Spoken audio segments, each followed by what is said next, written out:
The cell was small, and the light inside it was the particular gray of early morning, filtered through stone. Socrates sat on a low cot.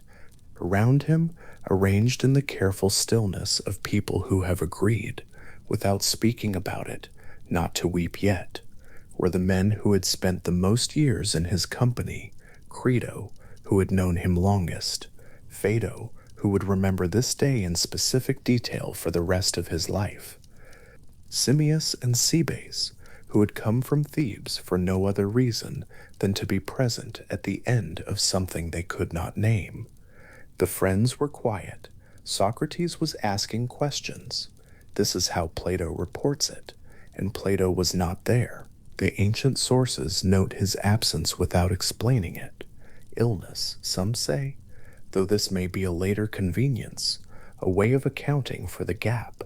What is certain is that on the morning of Socrates' death, in 399 BCE, in a prison cell in Athens, the young man who would eventually build a philosophy from that death was somewhere else in the city.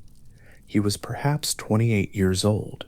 The votes against his teacher had already been counted aloud in the open air of the agora, under a sun that did not pause for them.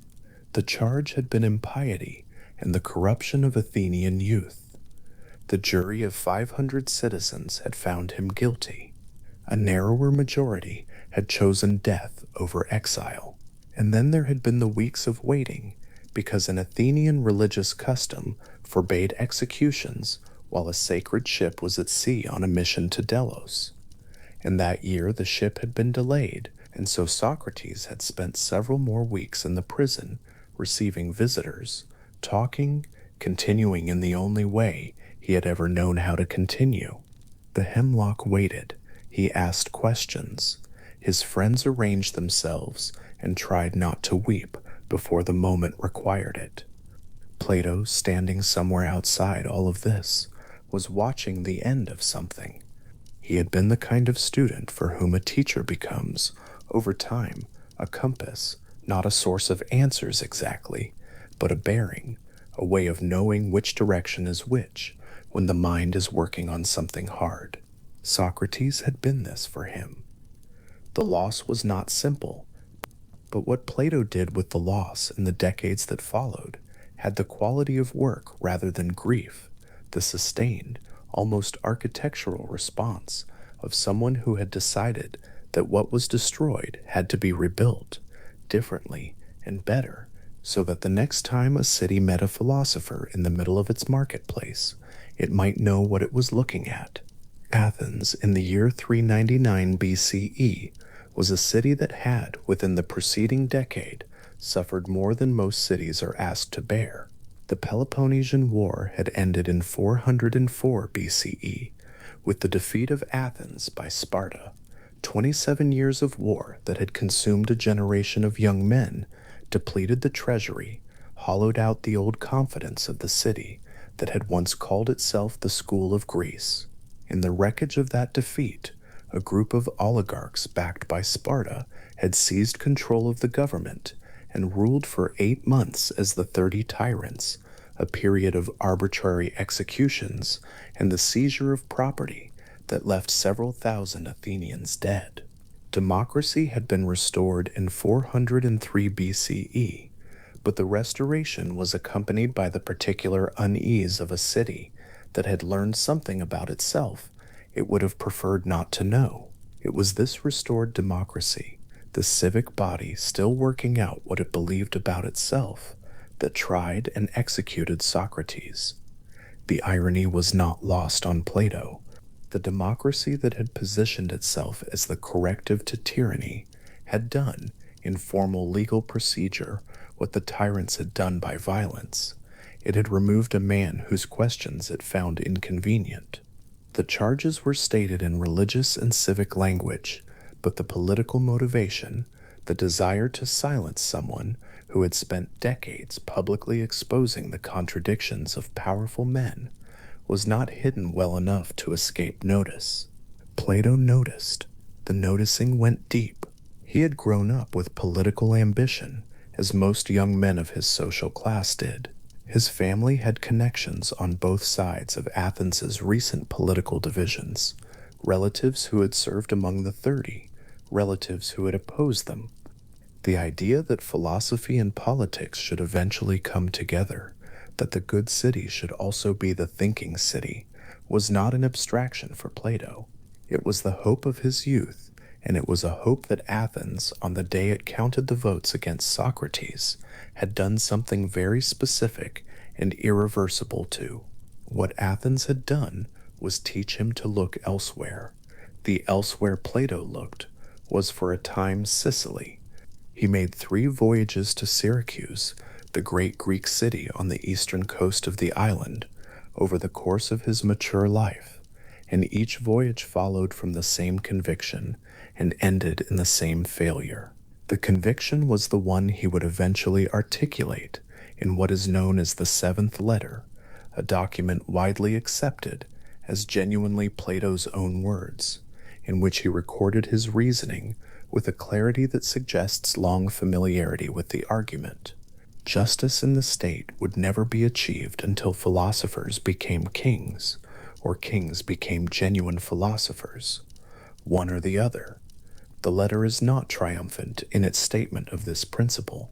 It reads like something worked out slowly, under pressure, across decades of evidence that the world was not organized to make it easy. The rulers Plato attempted to advise in Syracuse were in succession Dionysius I, who had no patience for philosophy at all, and then, more hopefully, Dionysius II, who was younger and who seemed at first to be capable of the kind of genuine intellectual engagement that might make the Philosopher King project not merely theoretical.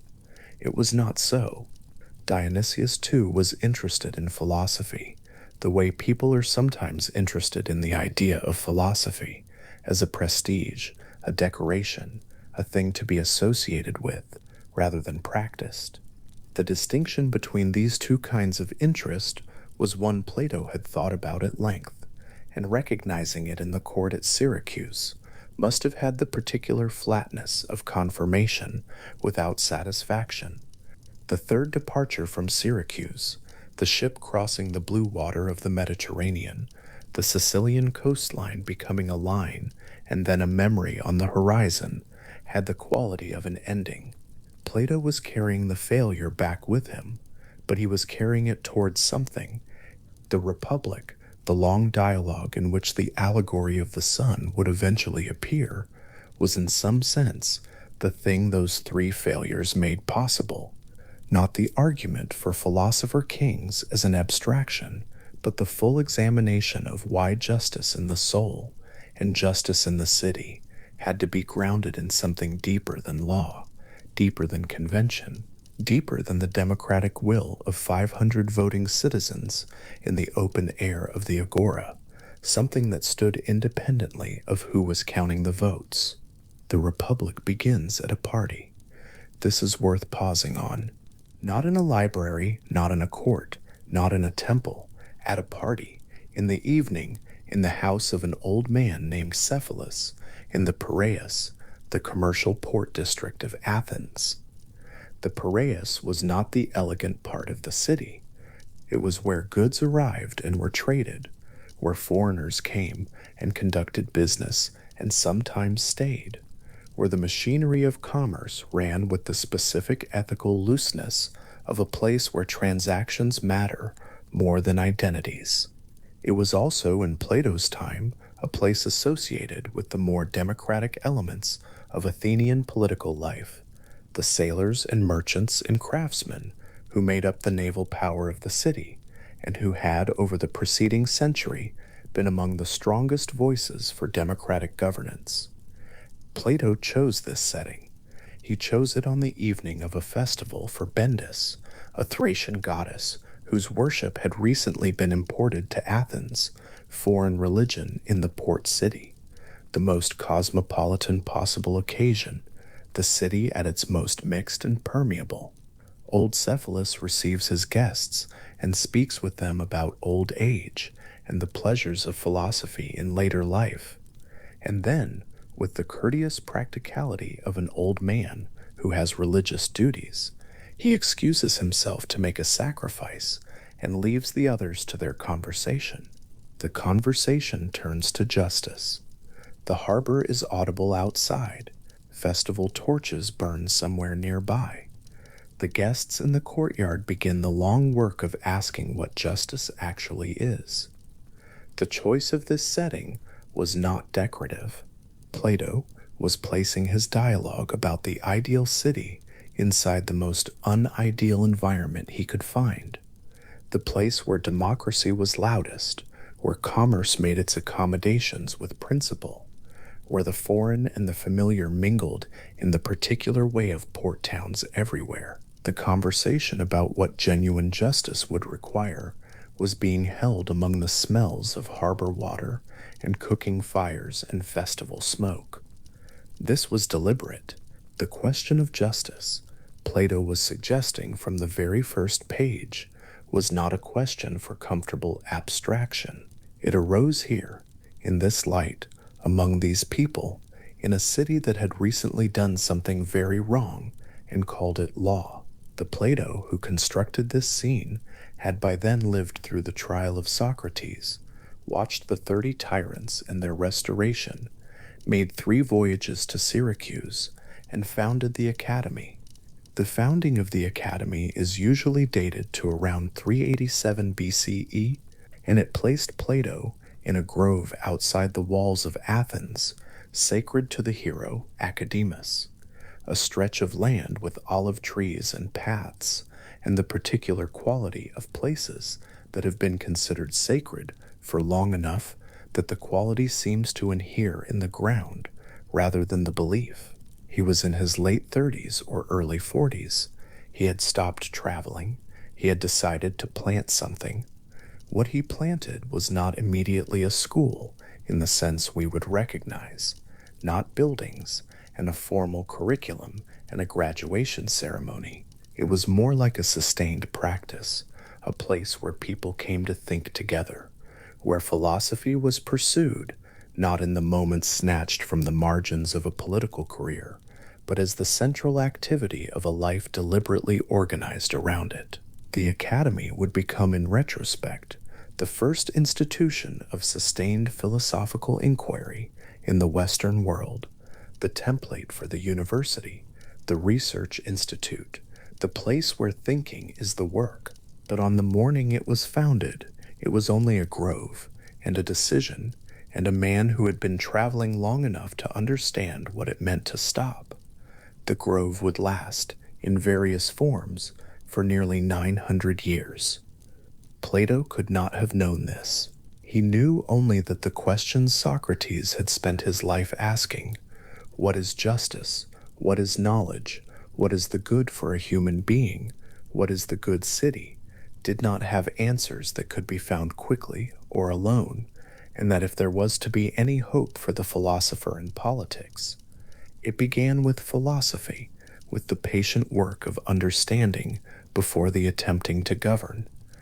The Academy was the beginning of that work, institutionalized, given a place and a practice, and eventually a curriculum. Socrates had worked differently. He had worked in the marketplace, the gymnasium, the dinner party, wherever conversation happened to begin, and wherever it could be extended. He had written nothing down. He had held his thinking in the air, between himself and whoever would stay long enough to follow it. The results had been remarkable, and in the end fatal. Remarkable because the quality of attention his questions generated could not be replicated by any formal instruction. Fatal because the agora was also a political space, and men who were embarrassed in front of their students by a barefoot old philosopher from a modest background, occasionally, over time, took their embarrassment to court. Plato had drawn a conclusion from this. Not that philosophy should hide from public life. The Republic itself was a sustained argument against that conclusion, but that it needed a different relationship to the institutions of the city. The Academy was not a withdrawal, it was a preparation. The philosopher kings Plato believed were necessary for a just city were not going to emerge from casual conversations in the market. They needed to be formed, and forming them required time and method and a place. The place was the grove.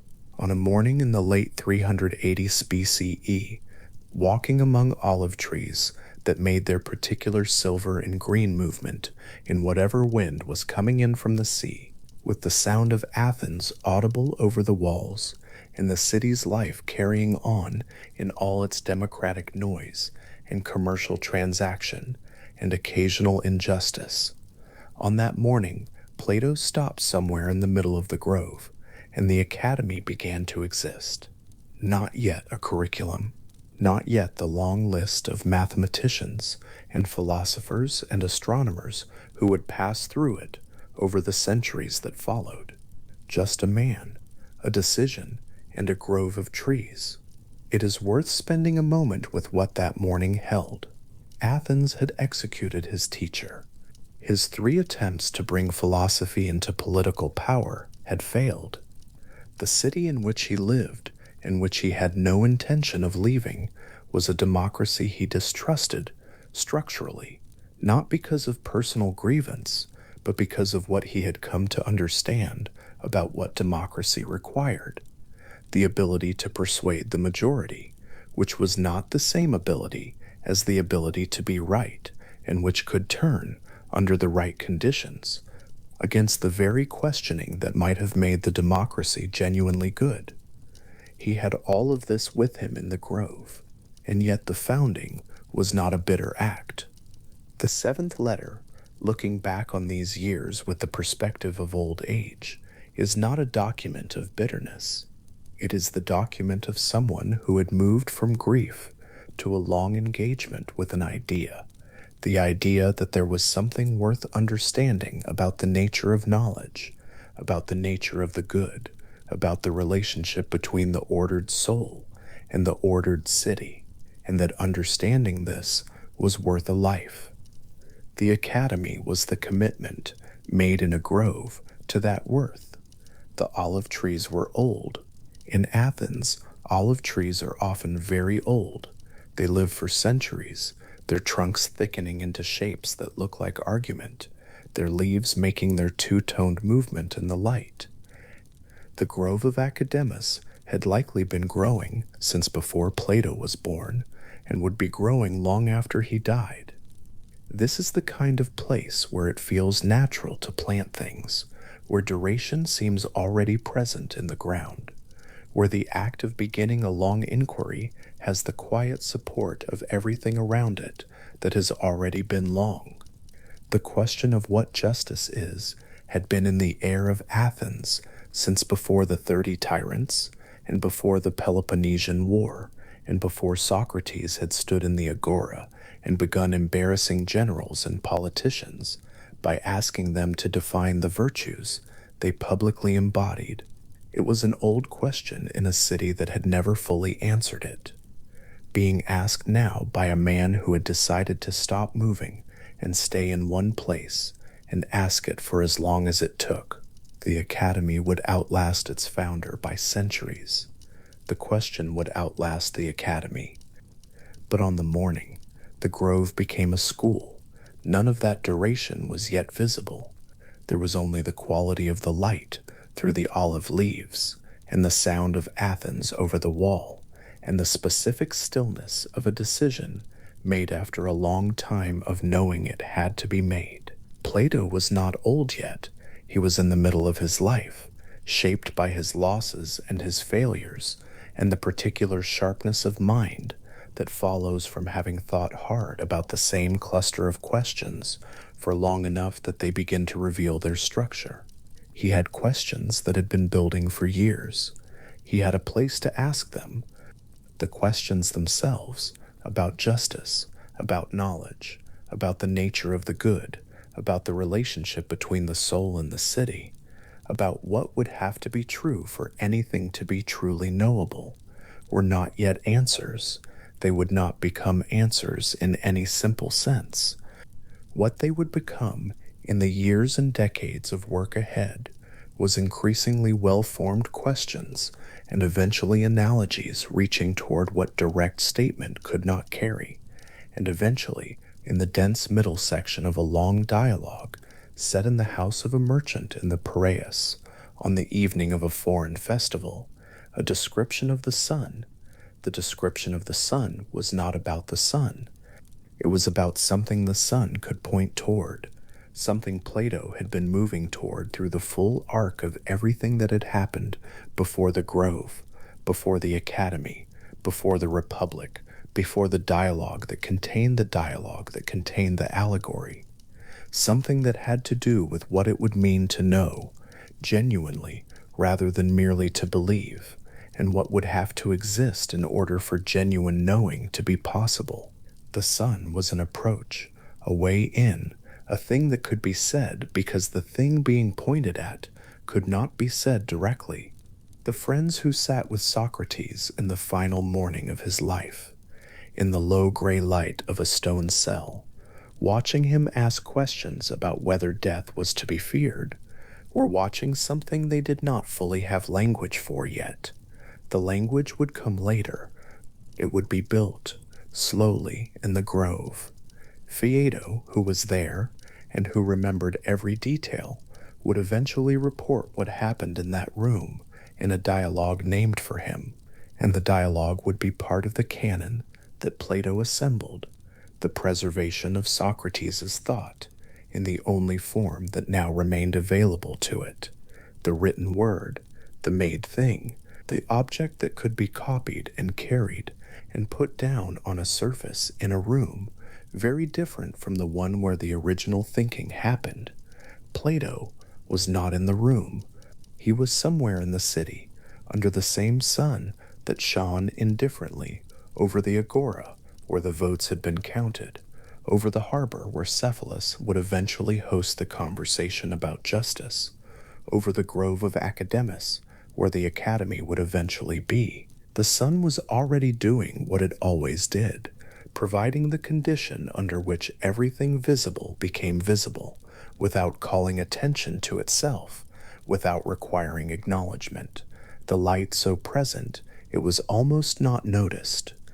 Years later, in the middle of the longest dialogue he would ever write, Plato would make this ordinary fact, the sun shining, the light making things visible, carry the weight of his most difficult and most serious claim. He would reach for it because it was the only thing close enough to what he was trying to say. The something beyond being that made knowledge possible, that made the forms themselves knowable, that stood in relation to all of thought, the way the sun stood in relation to all of sight. The finding of that analogy and the care with which he handled it was the work of the academy and the life that led to the academy. But before the analogy, there was the life, the cell, and the friends, and the questions that continued even on the last morning, the votes counted in the open air, the ships to Syracuse and back, the harbor smell of the Piraeus on a festival evening, the grove of olive trees outside the walls, old trees deep-rooted, making their particular sound when the wind came through them. On the morning Plato walked into that grove and did not walk back out the same way he had walked in. On the morning the academy existed, where before there had been only a grove, there were no students yet, and no curriculum, and no name for what was being founded. There was only the quality of the decision, which was quiet and final, and the trees that would outlast everything the decision eventually made, and the city audible in the middle distance, still asking its questions in its democratic noise, still running its transactions in the harbor, noise, still running its transactions in the harbor, still not knowing, quite, what it had done when it counted the votes against the old man who had sat in a stone cell at the end and asked his questions until the hemlock did what the votes had decided it should do. Plato stayed. The grove held him. The questions settled into the ground of the place the way the roots of old olive trees settle, slowly and with the particular patience of things that are not in a hurry because they have a very long time to work with, and which grow, in the end, into something that looks nothing like the small beginning from which they came, but which carries that beginning in every part of its structure, all the way down. In the courtyard of a house in the Piraeus, on an evening when the harbor still carried the smell of the day's trade, and the festival torches had just been lit along the street outside, a young man named Glaucon leaned forward and began to tell a story about a ring. He was not performing. That is the first thing to understand about Glaucon, as Plato gives him to us. His challenge to Socrates in the second book of the Republic is not the challenge of a sophist testing a trick against a known opponent. It is the challenge of someone who has thought about the question carefully, who suspects the conventional answer is wrong, and who needs to hear something better. The ring story he tells is an old one, drawn from the traditions of Lydia, from the histories Herodotus gathered in the previous century. But Glaucon has sharpened it into something precise. He is using it the way a philosopher uses a thought experiment, not to win, but to locate, to find exactly where the difficulty lives. The story goes like this. A shepherd is watching his flock on a hillside in Lydia when an earthquake opens a chasm in the ground beneath him. He climbs down into it and finds, among other strange things, a bronze horse with small doors in its sides. He opens the doors and finds a corpse inside, larger than ordinary human size, wearing only a ring. He takes the ring.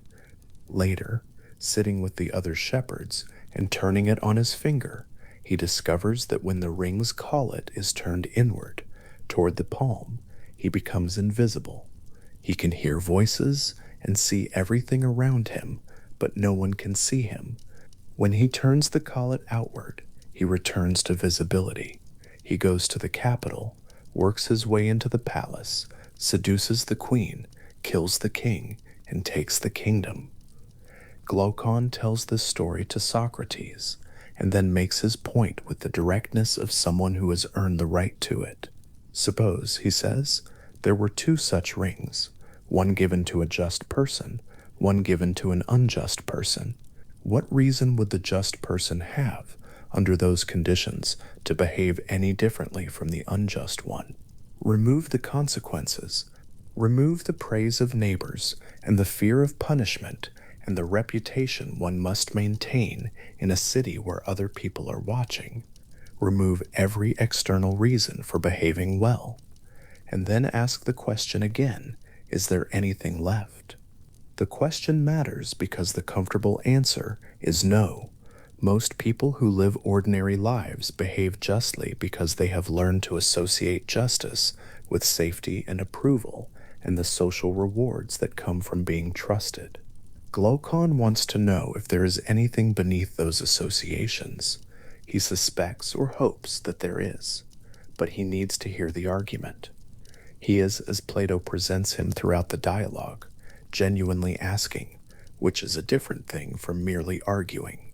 The distinction is audible in how he frames the challenge. He does not say, justice is obviously useful only as a means to reward. He says, prove to me that it is not. Socrates is not unprepared for this. He has spent his life in the Agora of Athens asking exactly this kind of question of exactly this kind of person. But what the Ring of Gyges challenge requires is not a quick answer. It requires the building of an entire argument, piece by careful piece, over the course of a very long night in Cephalus's house, with the festival noise still audible beyond the courtyard walls. What Glaucon has done, by telling the story with the seriousness he brings to it, is set the terms for everything that follows. He has established that any answer worth hearing must reach all the way down to what justice actually is, before it argues for what justice produces. The ring has made the external world irrelevant. Only the internal world remains. Adeimantus, who is Glaucon's brother, and Plato's other actual brother present in the dialogue, presses from a different angle, where Glaucon challenges Socrates to show that justice is intrinsically rewarding. Adeimantus examines the moral education that produces just behavior in the first place and finds it inadequate. He points out that the conventional praise of justice offered by poets and fathers and citizens tends to praise justice not for what it is, but for what it brings: a good reputation, divine favor, practical benefits in commerce and politics. Even those who defend justice, he argues, defend it on the wrong grounds. They are making the same mistake as its opponents. They are treating justice as a means, when the question is whether it is an end. This is the distinction that shapes the whole of the Republic. Glaucon attacks from the outside. Remove the social consequences, and what is left of justice? Adeimantus attacks from the inside. Even those who praise justice praise it for its consequences, and not its nature. Together the two challenges establish that no quick answer will serve. The question must be taken all the way back to its foundations. What is justice? Not what does it produce? Not what do people say about it? What is it in itself, in the structure of a soul or a city, such that it would be worth having whether or not anyone noticed? Socrates' response to this double challenge is to propose an analogy.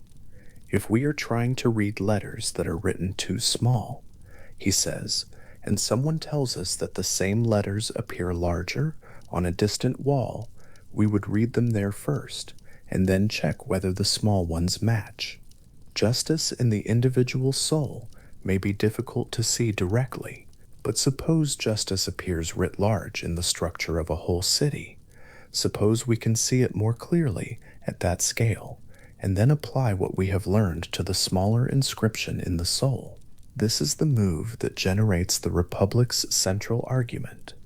The city is not the subject of the dialogue, but its instrument. It is a magnifying lens through which justice in the soul becomes visible.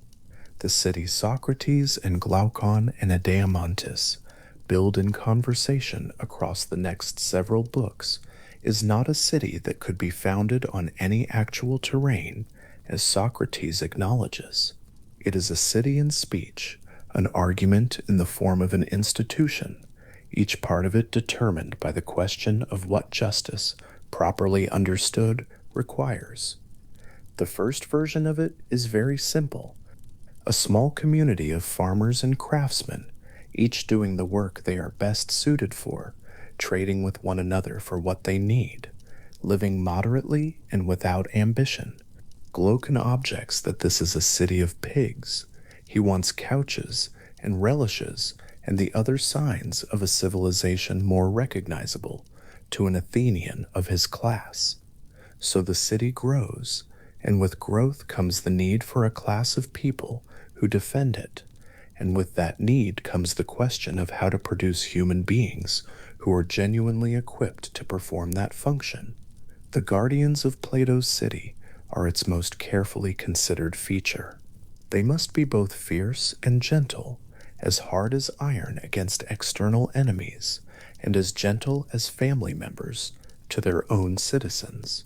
Plato argues that this combination is not contradictory, but natural, that it is the specific character of someone whose spirited nature has been educated by the right combination of music and gymnastics, each moderating the other's excess. Too much gymnastics produces brutality. Too much music produces softness. The education of the guardian is an education in balance, and the balance it produces is what allows the guardian to perform their function without either collapsing under pressure or turning their strength against those they are meant to protect. By the time Book 4 arrives, the city has 3 distinct classes: the guardians who govern, the auxiliaries who enforce and defend, and the producers who make and trade. Socrates proposes that justice in this city is not any one of its parts, but the condition that obtains when each part performs its own proper function without reaching into the function of another. The craftsman makes, the auxiliary enforces, the guardian governs, when each part stays in its own proper activity. When the structure of the city is internally harmonized, that state, that condition of each part doing what it is best fitted to do, is what justice looks like at the civic scale. The same structure then maps onto the soul.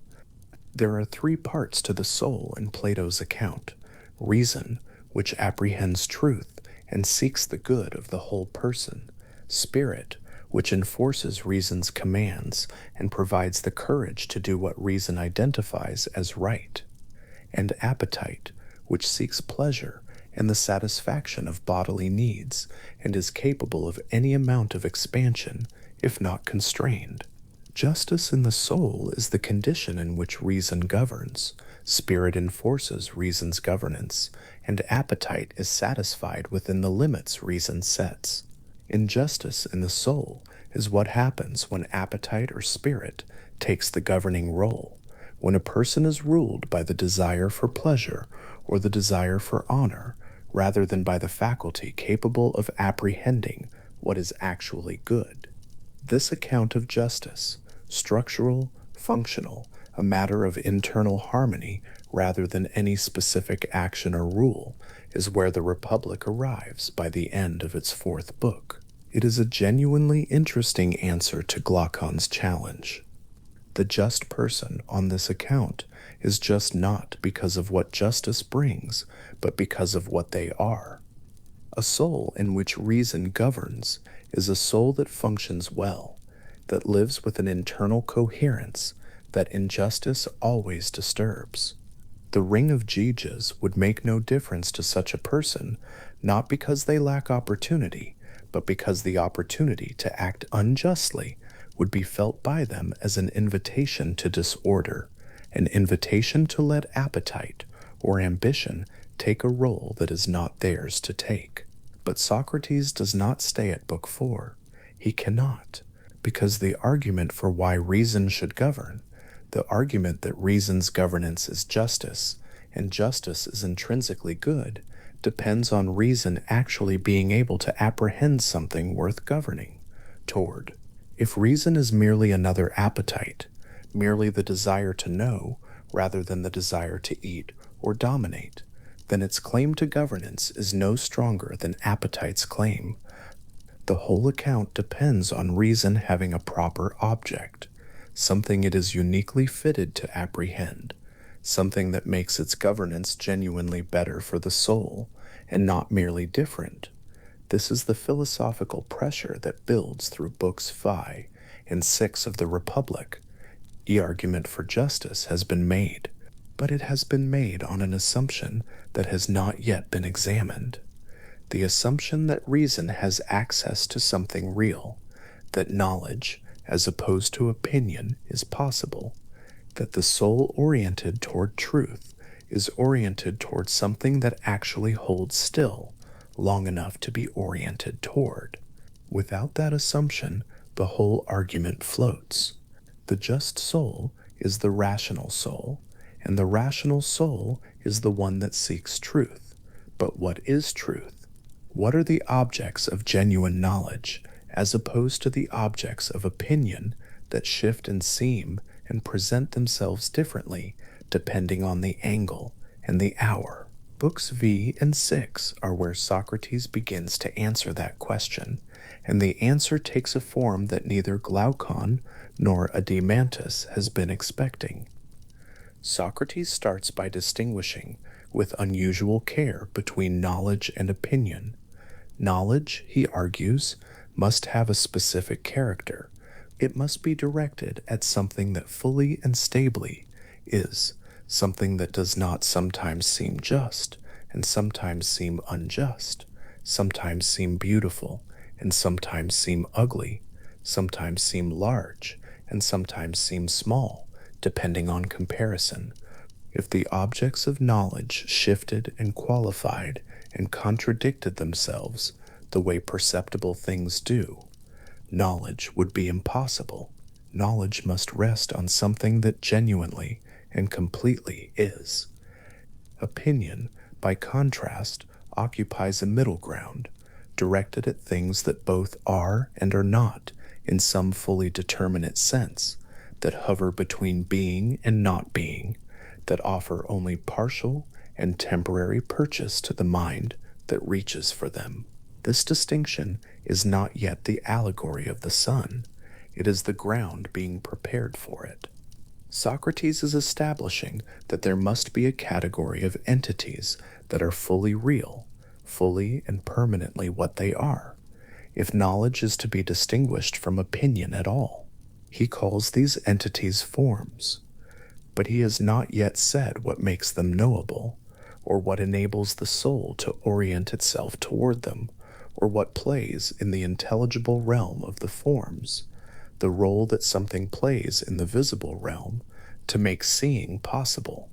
By the time Book 6 arrives at its decisive passage, Glaucon and Adimantus have both been pressing Socrates for some time, not to retreat from the hardest questions.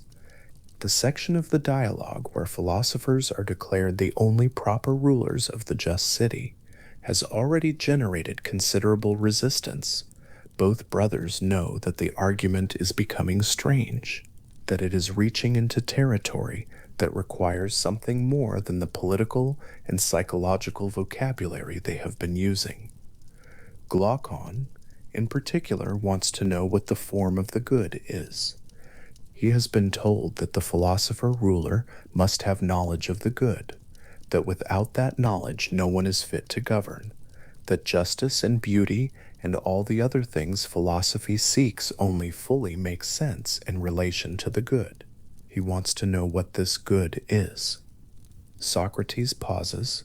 There is something in that pause that Plato has been building toward since the dialogue's opening, the pause of a philosopher who knows exactly where the argument has arrived and who is not fully certain that language can carry it from here. He tells Glaucon that the form of the good itself is beyond what he can give a full account of in this conversation. He will offer an account of what seems to him to be the offspring of the good, its most faithful likeness in the visible world, if Glaucon will agree to hold the interest separate from the principle. He will reach for an analogy. He will reach for the sun. That hesitation is itself a philosophical position. The philosopher who stops before the hardest question and says not I cannot answer, but I cannot answer directly. I must approach this sidelong through likeness, through an image that points in the right direction without claiming to arrive. That philosopher is being honest about the limits of what argument can do. Plato is not staging false modesty here. The approach through the sun allegory is not a rhetorical device.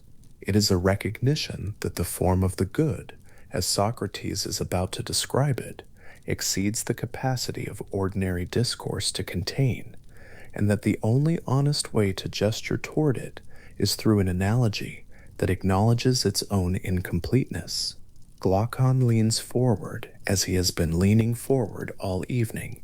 He is the portrait of a philosophical temperament that Plato returns to repeatedly in the Republic. Passionate, competitive, genuinely intelligent, genuinely searching. He has staked something real on this conversation. He wants justice to be intrinsically valuable, and he wants to know why, not just to be told that it is. He has pushed Socrates toward the hardest version of the question all night, and he is still pushing.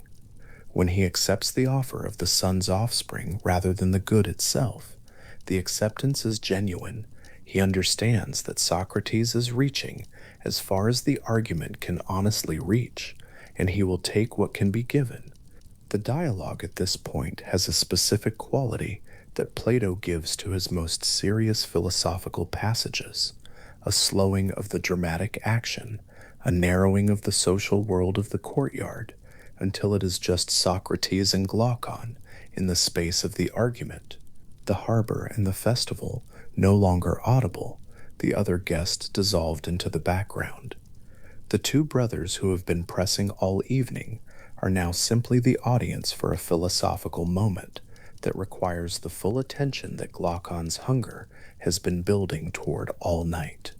What Socrates is about to do, reach for the sun, offer its light as the image of the good, map the visible world onto the intelligible world, show that the same structure that makes seeing possible makes knowing possible, is not a detour from the Republic's central argument.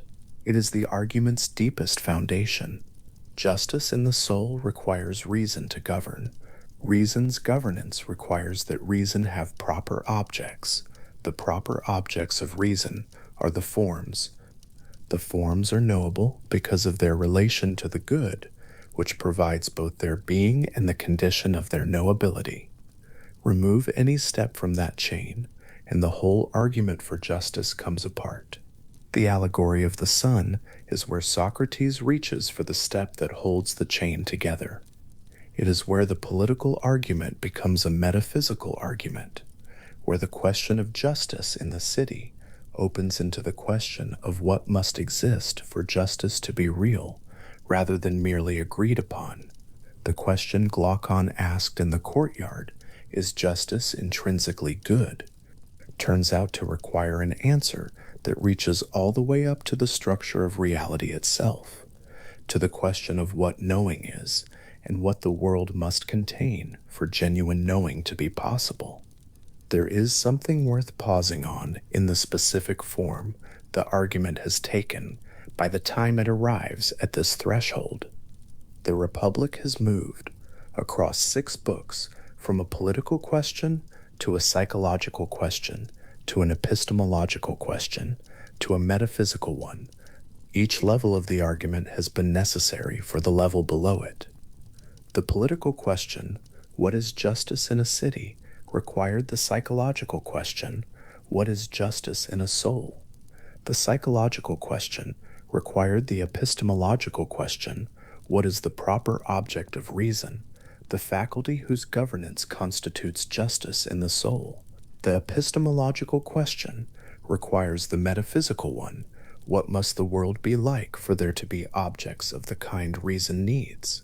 This is the structure of a very ambitious philosophical argument. It does not stay at the surface of the question it begins with. It follows the question down through each of its implicit assumptions until it reaches the level at which no further assumption is needed, the level at which the argument rests, not because it has nowhere further to go, but because it has reached something that supports everything above it, without itself requiring external support. That level is what the allegory of the sun attempts to describe, the form of the good, the ultimate ground of being and knowability, the sun of the intelligible world. Socrates does not claim to have seen it directly. He says he will show the offspring, the image, the analogy. He says this with the care of someone who understands that the gap between the analogy and the thing is real and important and not to be crossed casually. He is not hiding the form of the good behind a pedagogical simplification that could be removed for someone ready for the full account. He is acknowledging that the full account is by his own lights something that cannot be given in words, that the analogy is not a substitute for the direct account, but is the nearest thing language can do in the direction of what cannot be said directly.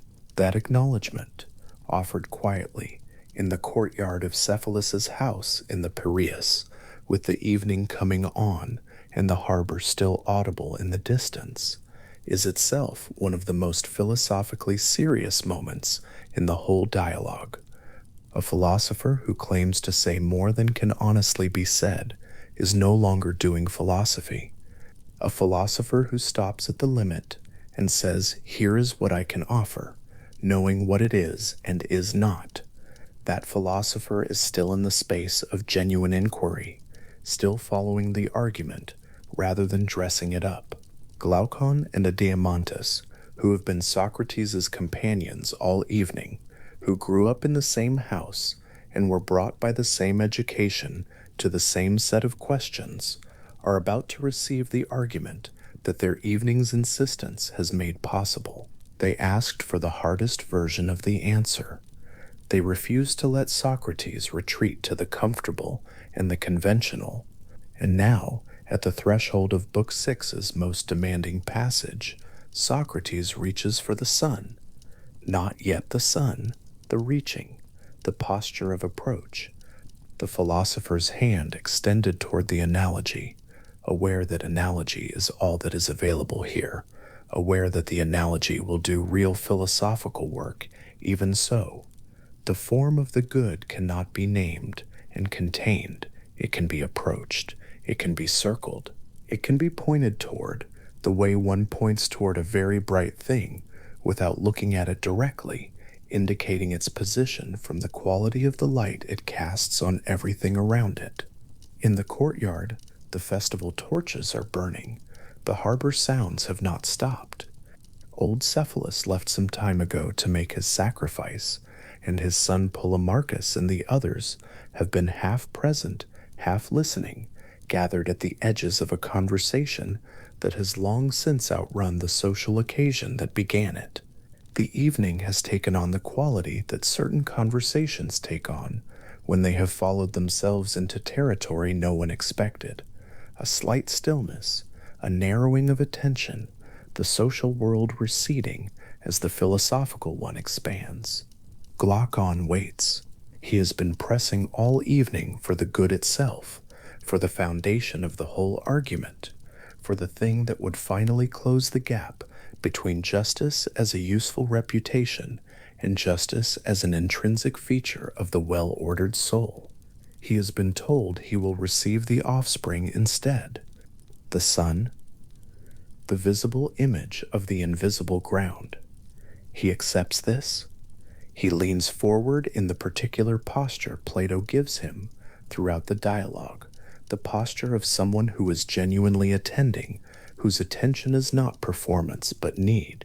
And Socrates, who has spent the whole of his long life in this city, following questions wherever they lead, who knows better than anyone in the room what it means to reach the edge of what argument can carry, and to keep reaching anyway, opens his hands in the gesture of a man about to describe something he has thought about for a very long time and is still not sure he can say. The sun gives light. The light makes visible. What in the intelligible world plays the role of that light? What enables the soul to see what is there to be seen? What is the condition of knowing, as light is the condition of seeing? The question hangs in the air of the courtyard, unhurried, patient. It is not a question that presses for an answer tonight.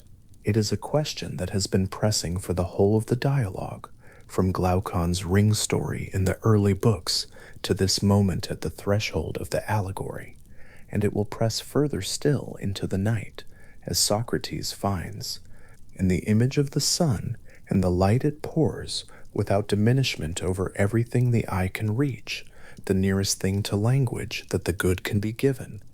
Something about the evening in the Piraeus, the salt in the air from the harbor, the festival light on the courtyard walls, the particular quality of a philosophical conversation that has outrun its occasion, holds the question lightly, the way a hand holds something it is not gripping. The arguments that have built through the night are still present.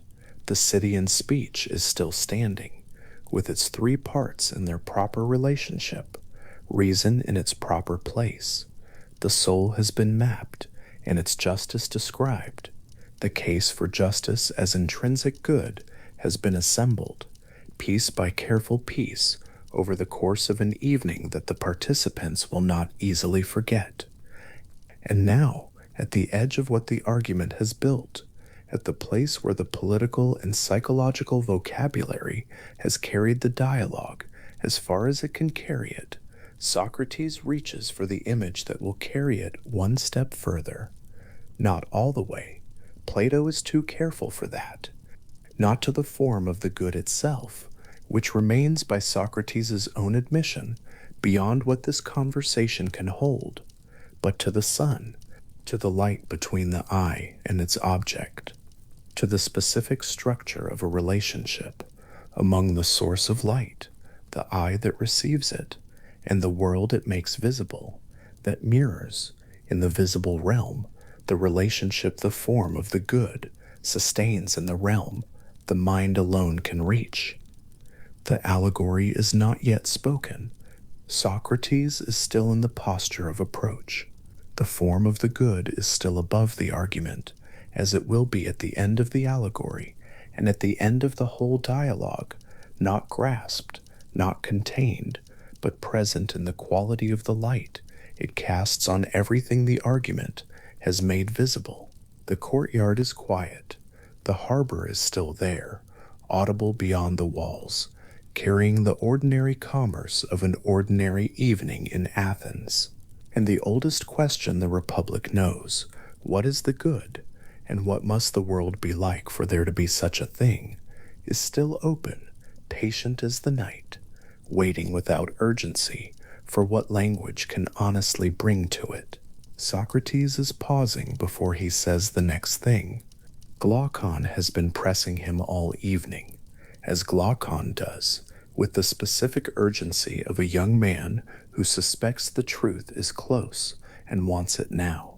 They are still in the Piraeus, still in the courtyard where the conversation began, and the festival torches have been burning long enough that their smoke has joined the air. Socrates has been building towards something for hours. He has spoken about justice and the soul and the city. He has drawn the three-part structure of an ordered mind and held it up beside the three-part structure of an ordered state. He has said a great deal. And now Glaucon wants to know about the good itself, the form of the good, the highest thing, the thing toward which all the other forms are arranged, the way a hierarchy arranges itself toward its apex. Tell me what it is, Glaucon is saying. Say it plainly. You have come this far. And Socrates hesitates. The hesitation is not uncertainty. It is something more careful than that. He knows, or believes he knows, what the good is, and precisely because of that, he also knows what will happen if he reaches for it directly in ordinary language, in the kind of declarative sentence a man uses to describe the furniture in a room. The sentence will not be wrong, exactly, but it will be smaller than the thing it points at. It will hand Glaucon a word, when what Glaucon needs is an orientation. So instead of saying the thing, Socrates says, let me tell you what seems to me to be the offspring of the good, and the thing most like it. He is going to reach for the sun. With this moment, the philosopher stepping back from direct statement and picking up an analogy, because the direct statement is insufficient, is itself philosophical. It is not a rhetorical decoration. It is an acknowledgement that language, which works very well for pointing at objects in the world, encounters something strained when it tries to point at what makes objects available to be pointed at in the first place. Socrates is not avoiding the question. He is being honest about what the question demands. The good is not an object among other objects. It cannot be introduced the way a character in a story is introduced. To understand it at all, Glaucon needs first to understand something about light. So, the sun. On any afternoon in Athens, the sun is present in everything visible without being any of those things. It is not the market stalls, not the columns of the agora, not the olive trees on the road out toward the academy, not the faces of people talking in doorways. None of these things are the sun, and the sun is none of them. And yet without the sun, none of them are visible. A person standing in the agora at midday does not look at the sun in order to see the things around them. They look at the things. The sun is what makes the looking work. It is present in every act of seeing without being the object of any particular act of seeing, except in the unusual and uncomfortable case where one tries to look at it directly, which is not how it is ordinarily encountered at all. This is the structure Socrates is reaching for. Vision is not a two-term relation. There is not just the eye and the things seen. There is a third term, which is light. And light is not passive.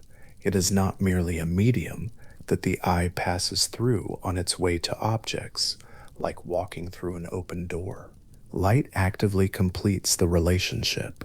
Without light, the eye and the object exist and persist in their natures, but the visual relationship between them does not happen. The eye, however excellent, does not see in darkness. The object, however beautiful, does not appear in darkness. Something third is needed, something that belongs to neither eye nor object, but enables both to do what they are for. Socrates is going to say that the same structure holds in the intelligible realm. The intelligible realm is the realm of thought, the space, if it can be called a space, where the mind encounters not the particular things of the physical world, but the forms that those particular things imperfectly approximate. Not this beautiful face, but beauty itself.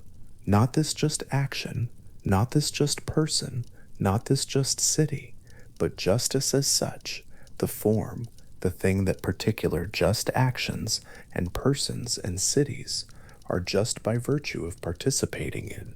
The intelligible realm is where the mind goes when it reasons about what things truly are, rather than merely how they appear, when it asks not what a triangle looks like, but what triangularity is, when it asks not what this particular good outcome was, but what the good is that made it good.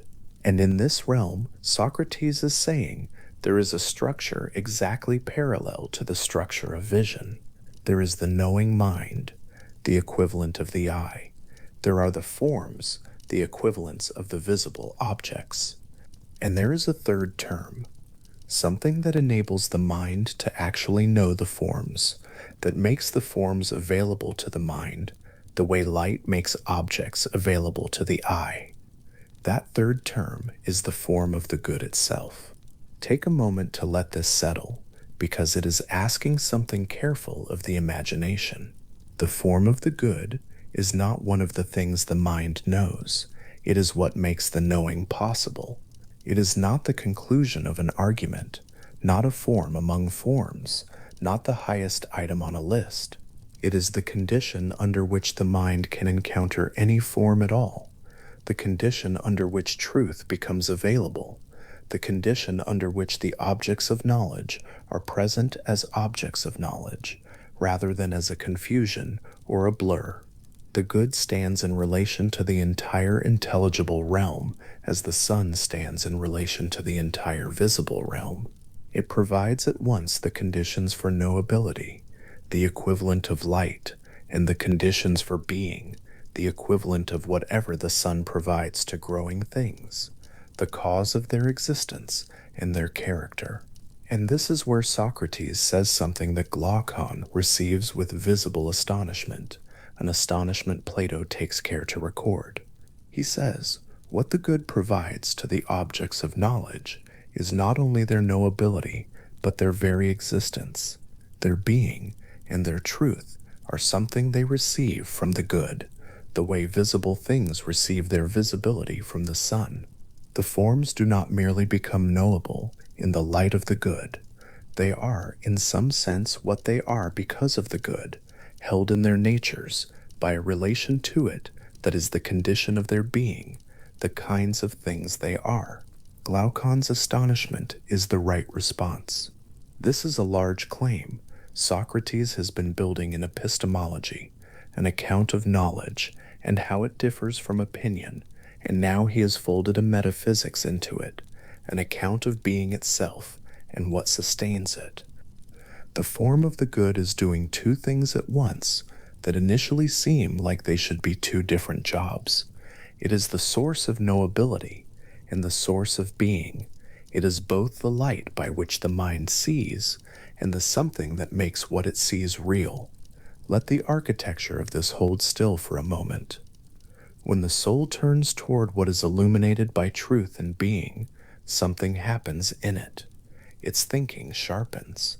Its grasp of what it is reaching for becomes reliable. It is not guessing.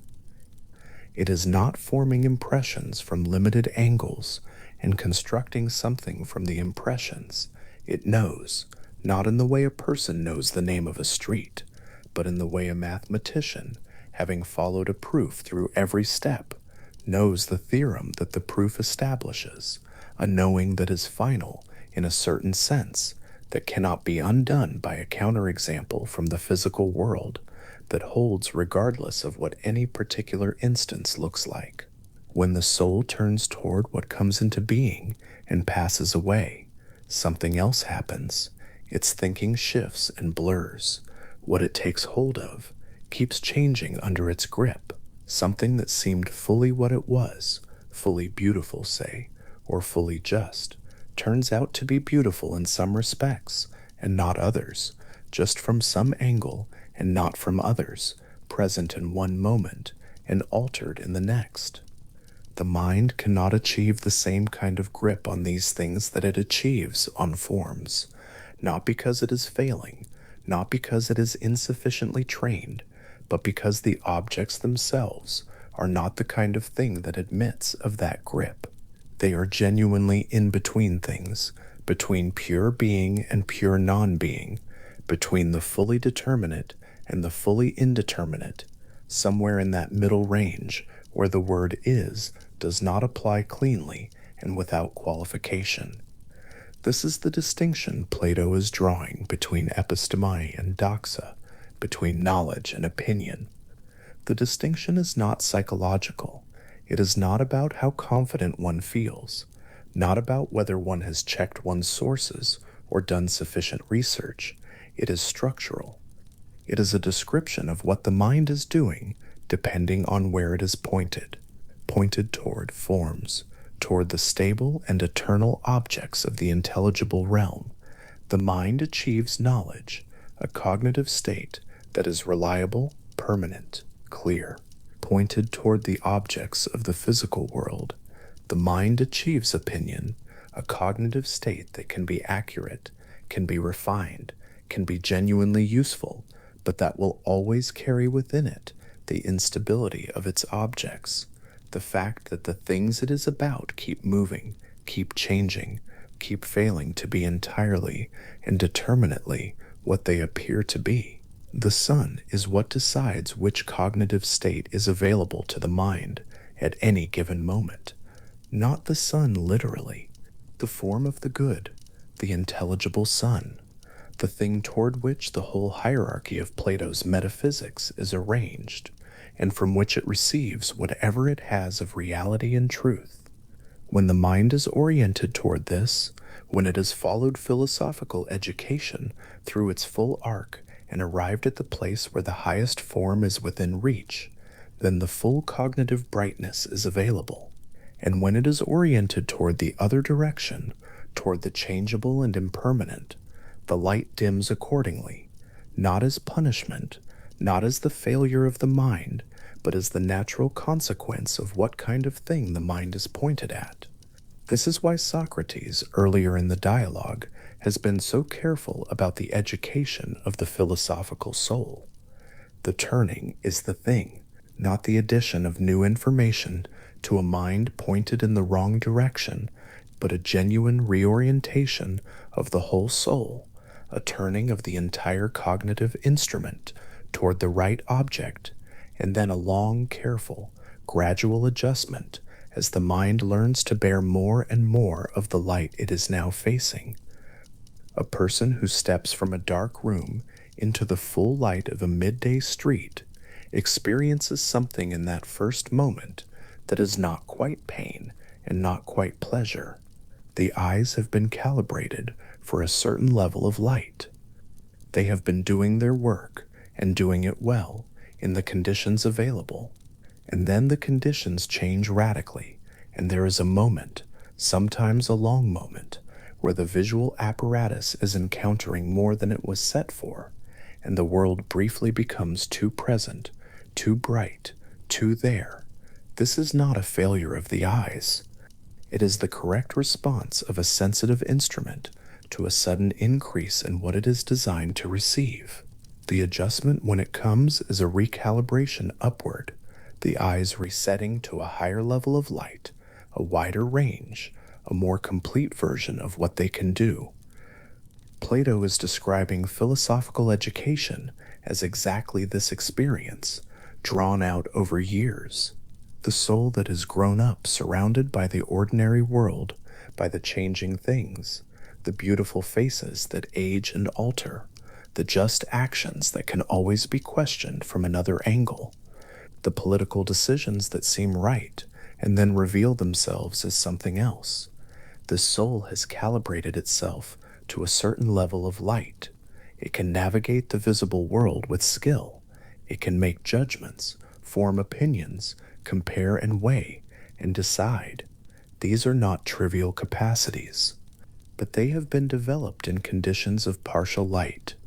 And when the soul begins to turn, when philosophical argument or mathematical reasoning or the love of a beautiful mind begins to draw it upward toward the forms, there is that same experience of too much, of a sudden abundance the instrument was not prepared for. The discomfort passes. The calibration rises, and on the far side of the adjustment, the soul finds that what it knew before was not wrong, not entirely. The judgments made in partial light were not useless, but they were incomplete in a way that only the fuller light reveals. This is, among other things, why Plato thinks philosophy is not an optional add-on to an otherwise complete human life. It is not a hobby for people with leisure, not a consoling set of ideas to keep near the bed for difficult evenings. It is, in his account, the reorientation of the cognitive instrument toward the objects it was made to encounter, a turning toward the light that everything else in the mind was structured, without knowing it, to make possible. Socrates does not claim this is easy. He does not say the turning is quick, or comfortable, or universally welcome. Glaucon, sitting across from him in the courtyard, is an educated man from a good family, curious and capable. And even Glaucon, when the analogy of the sun is complete, responds with something that combines genuine enthusiasm and genuine bewilderment, the portrait of a mind that has followed every step of the argument and arrived at an edge it did not know was there, and is now standing at it, honestly, not pretending to see farther than it does. This honesty is, in Plato's world, exactly the right response. Now consider what the sun is doing for the visible realm, apart from providing light. The sun is the source of the seasons and the year. It is what makes growing things grow. It provides not only the visibility of things, but their generation, their nourishment, their continued existence as the kinds of things they are.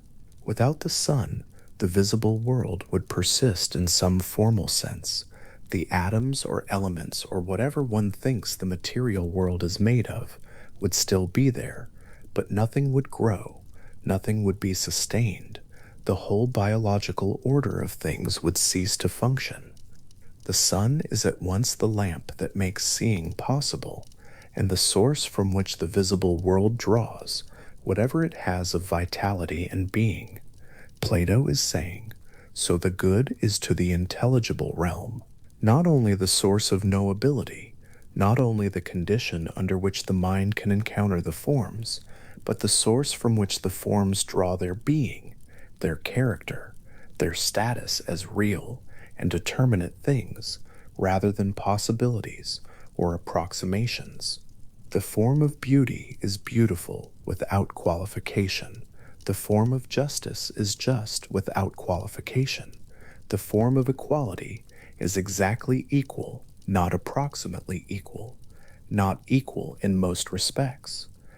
They are what they are with a completeness that particular beautiful or just or equal things can only imperfectly approach. And this completeness, this absolute determination of their natures, is something they have in relation to the good. They are what they are because of the good's relationship to them. The way the sun's relationship to the earth is what makes the earth the place where living things are. This is not a thing Socrates says quickly. He is aware of how much it is claiming. The form of the good is the cause of the existence and truth of all the other objects of knowledge, and yet it is not itself knowledge, and not itself being, but something that surpasses being in dignity and power. This is Republic 509b, and it arrives in the dialogue with a quiet force that is very different from dramatic announcement.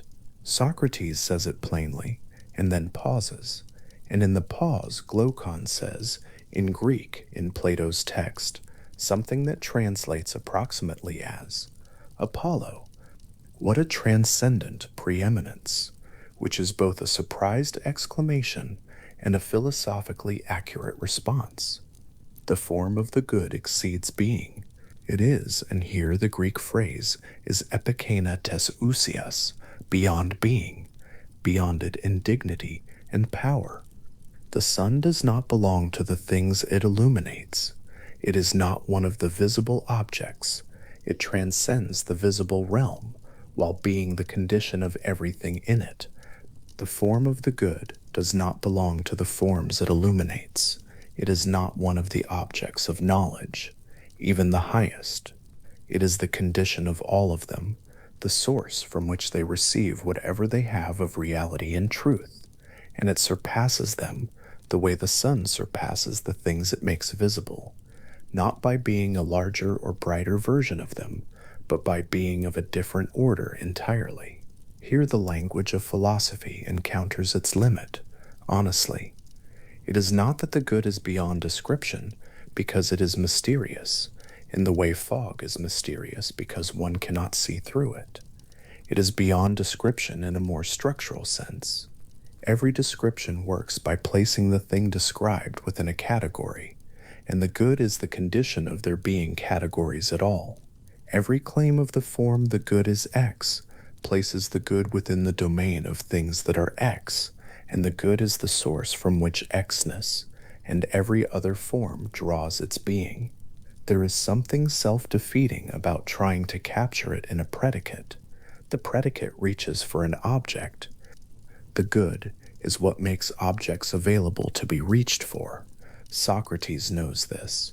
It is why he reached for the sun instead of saying the thing directly. The sun is not a definition. It is an orientation device. It does not tell one what the good is. It places one in the right relation to understand why the question is the shape it is, why it opens rather than closes, why the honest answer is not a statement, but a posture, why the philosopher who has come farthest is not the one with the most answers, but the one with the clearest sense of where the edge is and what it feels like to stand at it without turning away. The edge is not dark. This is important. When the soul stands at the limit of what can be said about the good, it is not standing in confusion or blindness. The analogy has been running this whole time. The sun, the light, the visibility. The soul at the limit of what can be said is like an eye that has adjusted fully to the brightest possible light. It does not see nothing. It sees everything, and sees it clearly, in a brightness that is no longer excessive, because the instrument has risen to meet it. The beyond being is not a void. It is in Plato's image, the source of all the light there is. Let this rest without being resolved, because resolution is not the point. What Socrates is describing is not a puzzle that once the right key is found, opens into clarity. It is a condition of philosophical understanding, the specific condition that comes after long thinking, after the mind has followed the argument all the way up through the hierarchy of forms, and has arrived at the place where it finds that the highest thing it can know is not a form it can grasp, but the source from which all forms have their being. This is not failure. It is arrival at the correct recognition. The person who reaches this point and says, I cannot define the good, and means it philosophically, not as an excuse to stop thinking, but as the honest acknowledgement of what the argument has found, is closer to the good, in Plato's account, than anyone who offers a confident definition and means it. The sun is still there. The light does not depend on being named. Glaucon has been quiet for a moment. Not the silence of someone who has stopped following. He has followed every step, and the following is visible in him.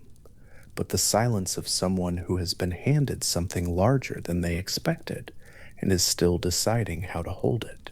He will have questions in a moment. He will press further. That is Glaucon's nature and his value in this conversation, the willingness to keep pressing, the refusal to accept a resting place that is not genuinely stable. But just now, in this pause, there is a quality in the courtyard that has been building since Socrates reached for the analogy of the sun and said, let me show you the offspring of the good, a quality of stillness that is not the absence of thought, but the presence of it at a particular depth. The torches are still burning. The harbor is still audible somewhere beyond the walls. The evening is continuing in all its ordinary particularity. And in the middle of this particular evening, in this particular courtyard, with these particular people arranged around a question that had started as a question about justice and has now opened into a question about what the highest thing is and whether language can approach it.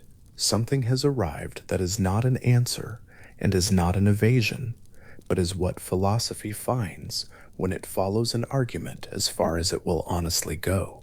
Opinion and knowledge. Doxa and episteme, the mind that forms beliefs about changing things, and the mind that has turned to face the forms, and above the forms, not as a form among them, but as their condition, as the ground of their being, and their truth and their availability to be known, the good, beyond being, the source of the light by which the mind, when oriented correctly, sees everything it can genuinely know. Socrates has been careful to say what the offspring of the good looks like. He has held the good itself at one remove, offering the sun as a figure for what the good does, rather than what it is. This is not evasion, this is accuracy. A person describing the sun does not need to look at it directly. They can look at what it does to everything it touches, the particular quality of light on stone in late afternoon, the way moving water catches and distributes light, the warmth held in bark after the sun has moved behind a hill. All of these are the sun encountered indirectly, and they are genuinely informative.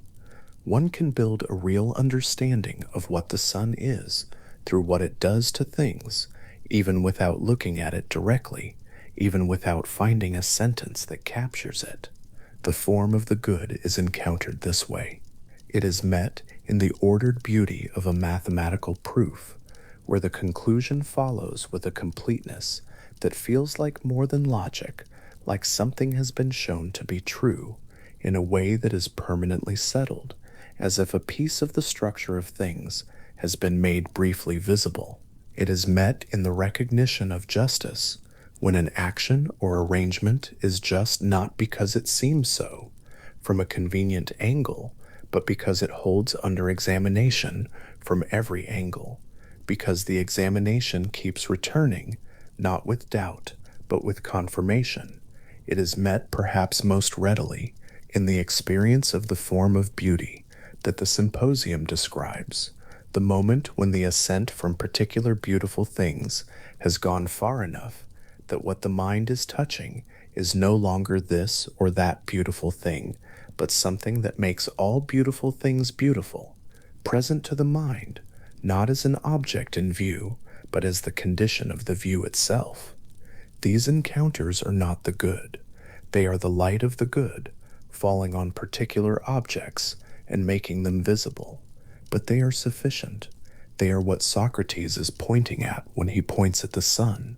Not the sun exactly, but the quality of midday light on the face of a well-made thing, and the invitation to follow that quality back toward its source, knowing that the source itself is there, permanent and unhurried, prior to any particular illuminated thing, present in all of them without being any of them, the condition of everything the mind can know.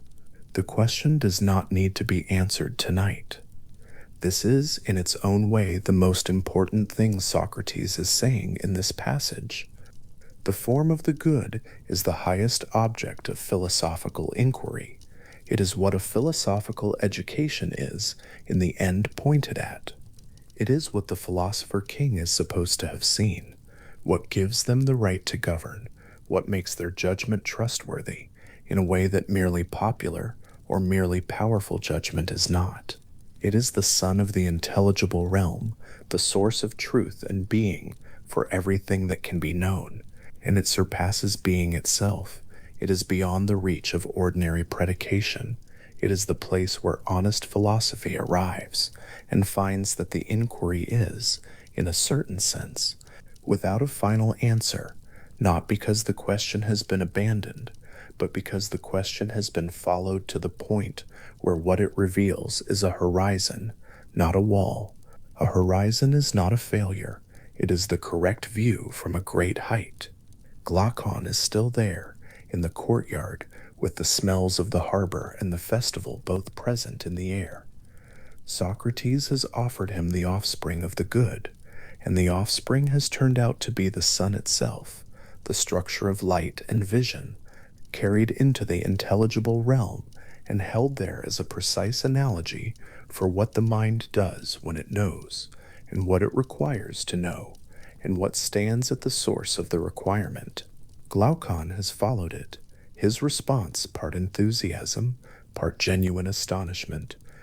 The philosophical mind at its edge is recorded in the dialogue as one of the places where the conversation has come alive in a particular way, where the intellectual pressure between interlocutors has built to the point where the argument itself feels present in the room, not just being discussed, but being enacted, beyond being, epekena tes ousias.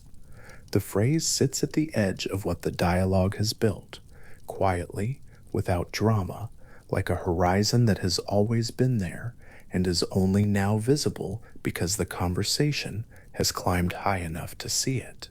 The good is not a conclusion. It is the condition under which all conclusions become possible. The light is still present. It does not press for acknowledgement. It does not require that anyone name it, or define it, or demonstrate that they have understood it fully. It is what it is, the source of truth, the source of being, the source of whatever any mind reaches toward when it is reaching at its best and its most honest. The analogy of the sun was reached for because direct statement was insufficient, and the analogy has been sufficient, not by resolving the difficulty, but by placing the mind correctly in relation to it, oriented toward the light, aware of the light, calibrated over time to bear more of the light, and standing now at the edge of what language can carry, in the specific stillness of a question that has gone as far as it honestly can, and rests there without urgency, without demand, with the whole long open night still ahead. Socrates was sitting at a dinner party in Athens, listening to other people talk about love, when he said something that has been sitting in the middle of Western philosophy ever since. He said that he had not worked out the theory himself. He said he had learned it from a woman. Her name was Diotima, and she was from Mantinea, a city in Arcadia, and she was, by Socrates' account, wise in many things, including this one, which was the nature of the beautiful, and what a human life spent in its pursuit might finally arrive at. Plato puts these words into Socrates' mouth in the dialogue called the Symposium, and the layering of that construction is worth holding for a moment. Plato writes Socrates, and Socrates reports Diotima, and what Diotima says becomes one of the most carefully constructed arguments in the whole of ancient philosophy. The frame is strange, the content is stranger still, and yet the argument that arrives through all that framing has a clarity and a patience to it that makes the indirection feel less like evasion and more like something earned, a piece of wisdom passed between hands until it reaches the one who will write it down. What Diotima describes to the young Socrates is an ascent, not a metaphor for an ascent, but a genuine progression, a series of steps a person might actually take through a life lived in close attention to what is beautiful and where that attention leads, if it is sustained long enough and honest enough and wide enough to follow the thing it has found all the way to its source. She begins at the bottom, where most attention begins. A person sees a beautiful face or body and is drawn to it, and that drawing is real. Diotima does not dismiss it. The attraction is the first step, and the first step is necessary. But the person who stays there, who believes that this particular beautiful thing is the whole of what they have found, has stopped before the path has properly begun. What Socrates learned from Diotima, or what Plato, through Socrates, through Diotima, wants to show, is that the beautiful thing you first encounter is not the destination, it is the door. From one beautiful body, the mind that follows its own attention honestly will notice something. It will notice that other bodies share this quality, not this face, not these eyes, not this particular arrangement of features, but something that this face participates in, something that runs through all faces and all bodies that move us in this way. The next step is the recognition that the beauty is not trapped in the particular. It belongs to a class of things, and once the mind has seen that, it becomes hard to keep loving only the one while ignoring what the one participates in. This is not coldness. Diotima is not describing a philosopher who has learned to stop feeling. She is describing a philosopher who has learned to feel more, whose love has expanded from the specific to the general, from the face to what the face embodies, and who is now standing at a different place on the path, with more of the landscape visible than before. The ascent continues. From beautiful bodies, the mind turns toward beautiful practices, the structures of a life lived well, the arrangements of a city that are just and humane, the habits of thought and feeling that make a person capable of sustained goodness. These too are beautiful, and they too share something that is not visible in any single beautiful body. A beautiful action does not look like a beautiful face, and yet they are kin, and the mind that has followed the thread far enough begins to feel this kinship directly rather than reasoning toward it. The path now passes through forms of knowledge, the beauty of a proof that holds, of a structure of thought that is true and coherent, of an argument that does not lie and does not cut corners, and arrives where it was going by the only route that actually works. Mathematics lives here, and logic, and the austere pleasure of ideas that hold their shape under examination. Each of these is a step, none of them is the top. What Diotima says waits at the top of this ascent is not a beautiful thing at all. It is beauty itself. It is, in her words, beautiful itself, by itself, with itself, always single in form, not beautiful in one respect, but not another, not beautiful today, and faded by evening, not beautiful to this observer, but indifferent to the next. The form of beauty that Diotima describes to Socrates is beauty without qualification, without condition, without the finitude and the mortality and the shift in the light that all particular beautiful things are subject to. It is the standard by which every beautiful thing has ever been recognized as beautiful, the thing that makes the recognition possible in the first place, that gives it its authority, that explains why the judgment feels like discovery, rather than invention. When something strikes a person as truly beautiful, the feeling carries a quality of having found something real, not merely expressed a preference. Plato's answer to why that feeling is correct is the form. The question the theory of forms is trying to answer is not a new one. It is, in a sense, the oldest question philosophy knows. What must the world be like for genuine knowledge to be possible at all? Not knowledge of this person's name, not knowledge of the number of steps between two buildings, but real knowledge, knowledge of the kind that stays true, that holds up under examination, that cannot be revised by a change in circumstances or a trick of the light. The problem is that the world of ordinary experience does not seem to offer this kind of knowledge. Everything in the visible world changes. Bodies age, cities fall. What was considered just in one generation is condemned in the next. The laws of one city are the crimes of another. The face that was beautiful yesterday is different today, and different again in 10 years. And what exactly was known when it was said to be beautiful? Something that no longer quite is the same thing. Something that was, at best, a temporary approximation of something that the word beautiful was reaching for, but could not quite hold. Plato's answer is that the word was reaching for something real, and that something is the form, a non-physical, non-temporal, non-spatial entity that is the perfect and unchanging exemplar of the property it instantiates. The form of beauty is not in Athens or Mantinea or anywhere. It does not grow old. It has no beginning that Deitonoma can point to and no ending that she fears.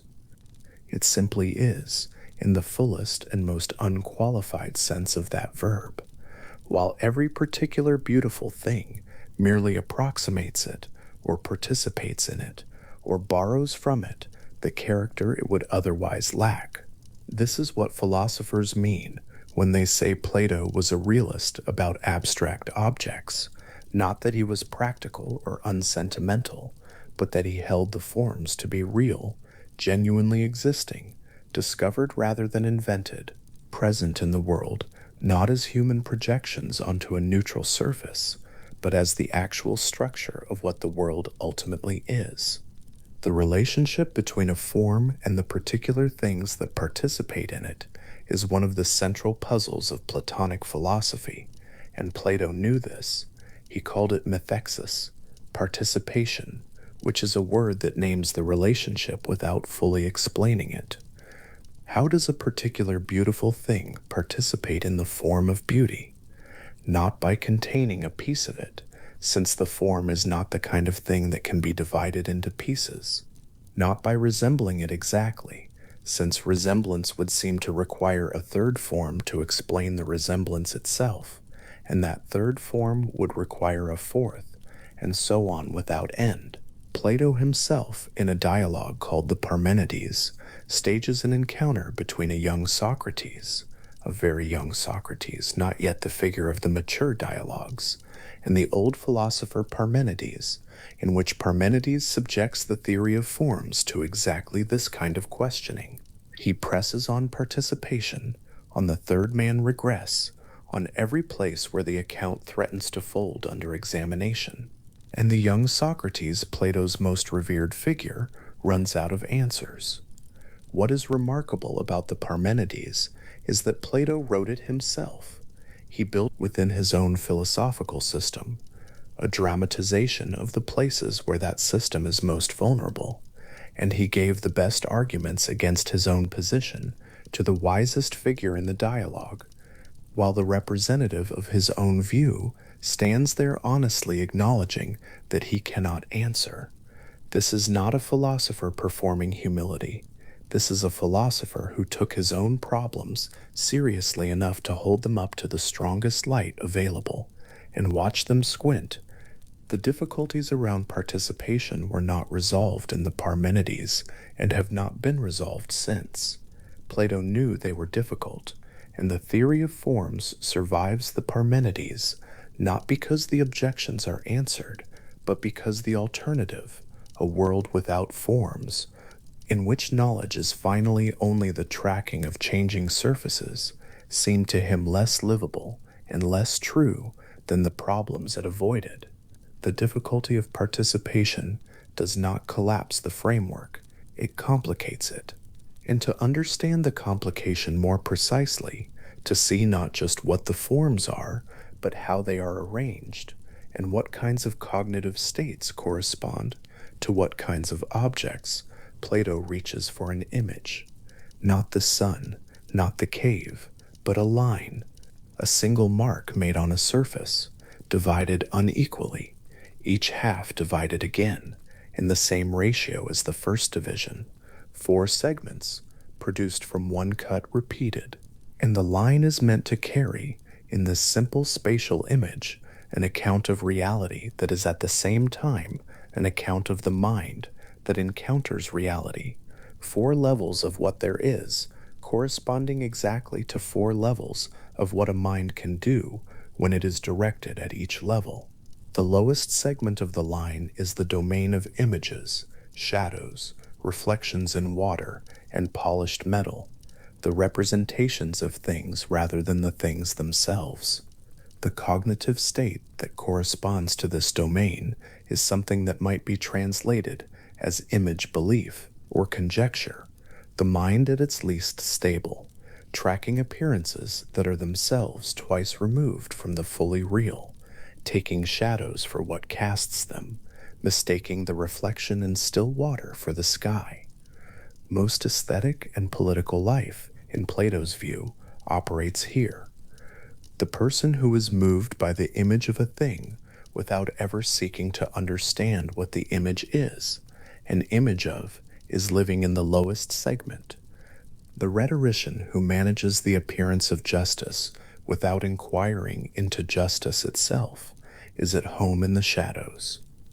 The segment is not worthless. Images exist, and attending to them is attending to something. But it is the beginning of the line, not the end. The second segment is the domain of ordinary physical objects, the things that cast the shadows, the bodies and trees and faces and institutions that we encounter in daily experience. The cognitive state here is called pistis, something like ordinary perception, or confident belief about particular things. This is where most of a human life is spent. It is a more stable domain than the first. Physical objects are more real than their shadows, persist longer, have properties that can be examined and described. But physical objects also change. The tree grows and falls, the face ages, the institution shifts its character over decades, until what it was at its founding and what it has become share mainly a name. What we encounter in this segment both is and is not, in some fully determinate sense. It has being, but not the absolute, unqualified being of the forms. Opinion, doxa, is the natural companion of this domain. And opinion is not ignorance. It is something, it tracks something, but it cannot achieve the stability and permanence of genuine knowledge, because its objects do not have the stability and permanence that genuine knowledge requires. The third segment is where the line becomes genuinely interesting and genuinely unusual. This is the domain of mathematical objects, not the triangles drawn in sand, not the circles scratched on a tablet, but the triangle itself, the circle as such, the ratio and the proportion, and the perfect number that the diagram is gesturing toward but never quite achieves. The mathematician reasons here not about the diagram, but through the diagram, using it as a visible aid to track something that is itself invisible and unchanging. There is no perfect circle in the visible world. Every circle drawn has width to its lines, irregularity in its curve, dependency on the instrument that made it and the surface it was made on. The mathematician is not interested in any of these. The mathematician wants the circle that exists only in the domain of mathematical truth, where it is perfectly what it is without approximation or exception. The cognitive state corresponding to this domain is called dianoia, discursive thinking, the reasoning that moves from premises through steps to conclusions, that uses hypotheses and proceeds from there without questioning those hypotheses. It is rigorous and it produces real knowledge, but it is knowledge that stays within its domain rather than questioning the foundations on which that domain rests. A geometer at work in the academy, and there were geometers in the academy, it was one of the subjects Plato required, would have lived this distinction as a practical daily matter. The figure drawn on the tablet was essential. Without it, the reasoning could not proceed. The hand needed something visible to move across and refer back to, some concrete particular to serve as the occasion for thinking about the abstract. But the reasoning was never about the drawn figure. It was about what the drawn figure represented, about the mathematical reality that the drawn figure was a local and imperfect instantiation of. The triangle in sand was a tool and a necessary tool, but it was not the object of thought. The object of thought was somewhere else, in the third segment of the line, stable and exact and available to any mind that followed the reasoning correctly. The diagram could be erased. What the diagram was pointing at could not. The fourth segment is the highest, and the cognitive state corresponding to it is gnosis, the direct intellectual apprehension of the forms themselves, without the use of images, without the need for visible aids, without the hypotheses that mathematical reasoning takes for granted and treats as starting points. This is where philosophical education, in Plato's account, is ultimately aiming, not at the accumulation of true beliefs about the physical world, not even at the mastery of mathematical reasoning, but at the capacity to turn the mind directly toward the forms and hold them in sustained attention, to apprehend justice itself, beauty itself, equality itself, and at the apex of everything, the form of the good, which is the source and condition of all the rest. The movement up the line, from the lowest segment to the highest, is not a movement through separate and unconnected domains. Each segment makes sense only by reference to the one above it. The image makes sense because it resembles the physical thing. The physical thing makes sense because it participates in the form. The form makes sense because the good is what gives it its being and its knowability. The line has depth. Each level is real but not the most real, present but dependent on what it participates in, known but not known in the most direct way available. What Plato is building with this structure is not a taxonomy of the world, it is a curriculum. It is a map of what a mind must travel through in order to arrive at the kind of knowledge that can ground genuine governance, genuine ethics, genuine philosophy. The philosopher-ruler who will be capable of making correct judgments about justice is not someone who has memorized the right answers. The right answers are not available as a list. The philosopher-ruler is someone who has ascended the line, who has spent time in each domain, who has followed mathematical reasoning far enough to have its habit of precision and its comfort with abstraction, who has then turned from the hypotheses of mathematics to the unhypothetical first principles that ground all reasoning, who has finally seen the form of the good itself and grasped why it stands at the top and what depends on it. None of this can be hurried. Plato's program in the Republic requires 50 years of preparation before the philosopher is ready to govern. The line is long, and each segment deserves its proper time. There is a practical moment inside all of this that is easy to miss. A mathematician, sitting with a diagram in sand, is doing something that most people in the ancient world would have taken as obvious and unremarkable. Here is a shape, Here is a proof about the shape. But what Plato is saying is that this ordinary, unremarkable activity contains within it a philosophical distinction of the first importance. The mathematician is, in the act of reasoning about the diagram, performing a kind of abstraction. She is using the visible to reach the invisible. She is treating the particular as a sign of the universal. This movement, from the visible and particular to the invisible and universal, is the same movement that philosophical education requires at a higher level. The philosopher does for the forms what the mathematician does for mathematical objects. The difference is that the philosopher does not stop at the level of mathematics.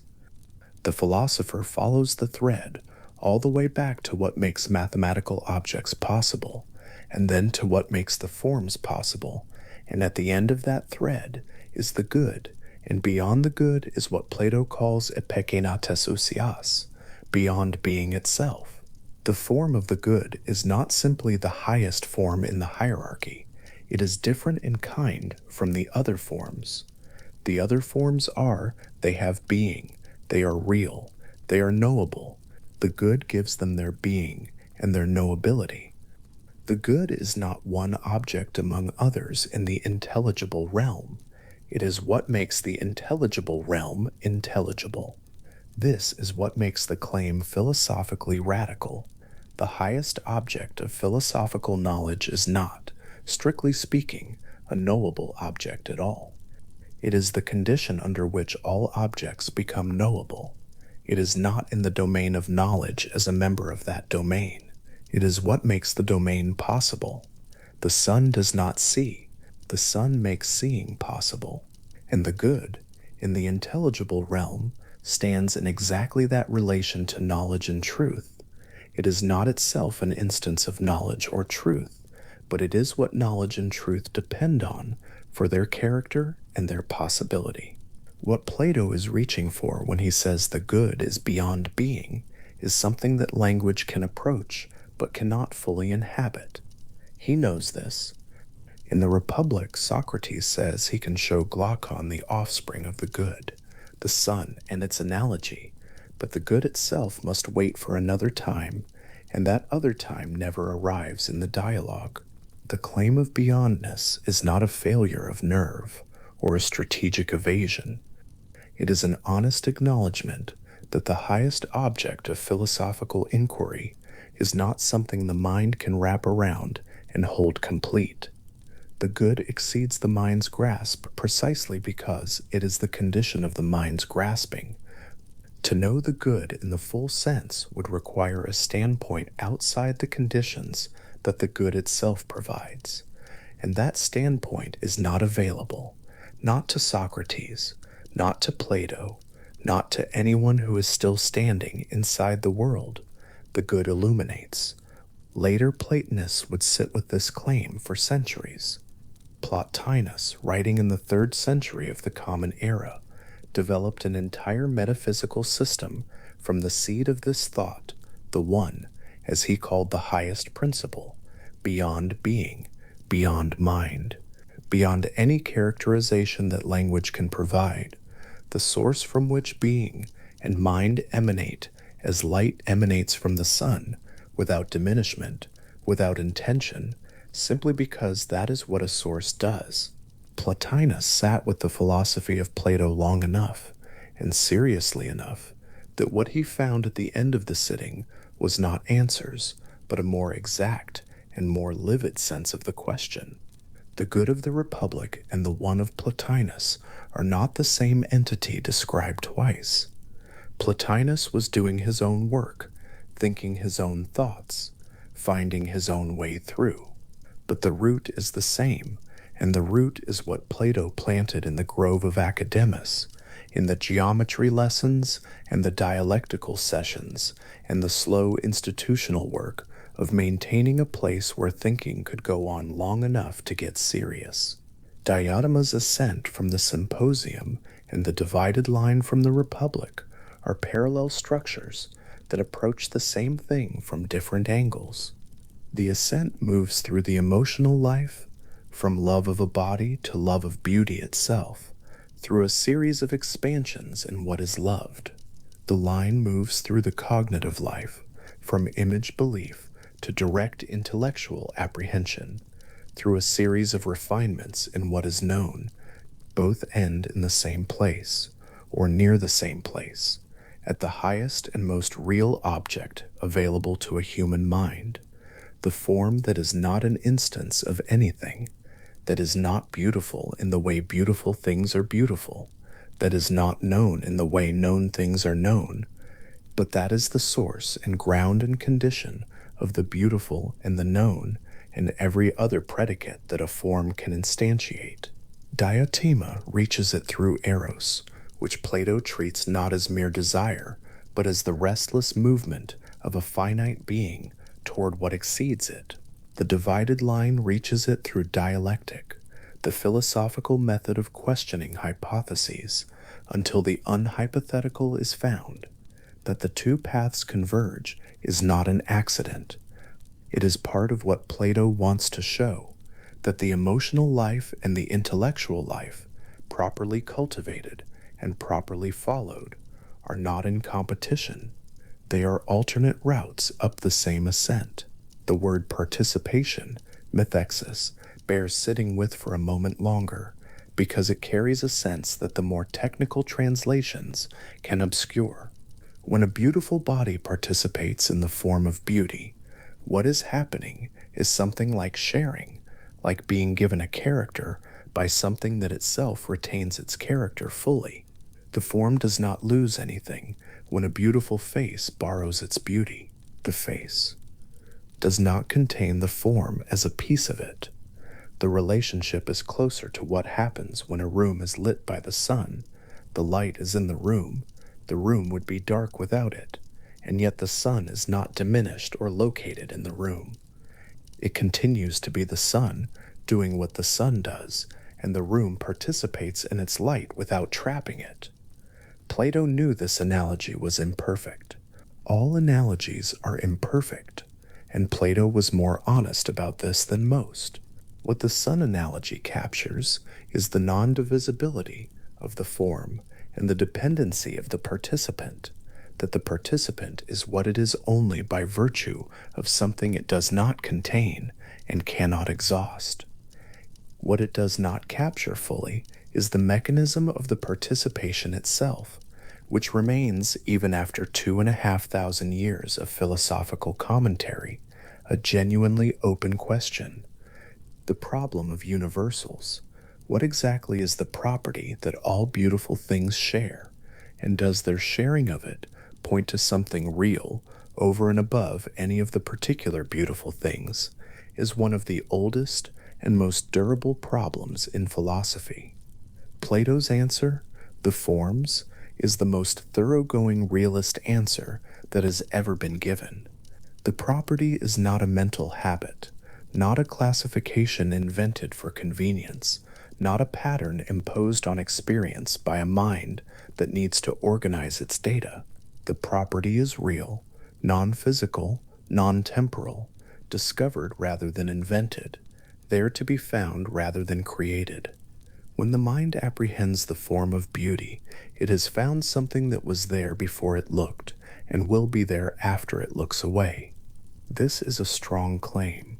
It requires a strong ontology, a picture of reality in which the most real things are not bodies, or events, or processes, but unchanging structures that particular things participate in and derive their characters from. The physical world on this picture is real, but secondarily real. It is real the way the reflection in water is real, the way the shadow is real, present and visible, and capable of being tracked and described, but dependent for its character on what it is a reflection of, what it is cast by. The hierarchy is not a condemnation of the physical world. It is an explanation of it. The visible beauty of a face is genuinely beautiful. Plato does not ask the philosopher to stop seeing it or to feel nothing about it. Diotima does not ask this either. What she asks is that the person who has seen one beautiful face follow what they have found, far enough to understand where it is coming from, to trace the beauty back through its source until the source itself is visible, or as nearly visible as it ever becomes. The physical world is not a prison or an illusion. It is the first rung of the ascent, and the first rung is the necessary beginning. The error is not in loving particular beautiful things. The error is in stopping there, in mistaking the rung for the destination, in letting the attention that the beautiful thing has properly focused become the attention that the beautiful thing has wrongly captured. What remains after all the argument?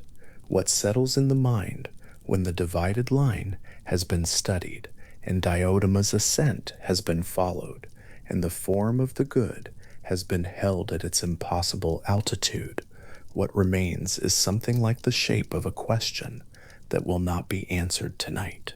Not a question that causes distress, a question that causes the kind of quiet alertness that a person feels when they have found the edge of what they can think and are resting there, looking at the distance that remains.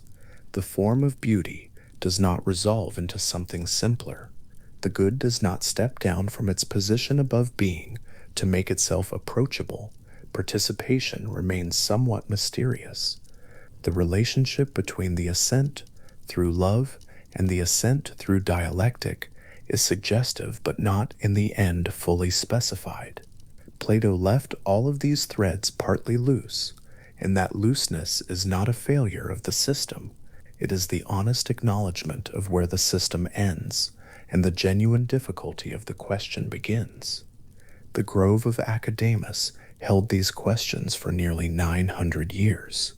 The school that Plato founded, persisting in various forms, the dialogues being read and read again, each generation finding in the forms and the line and the good the same problem that Plato had found and the same invitation that Plato had issued.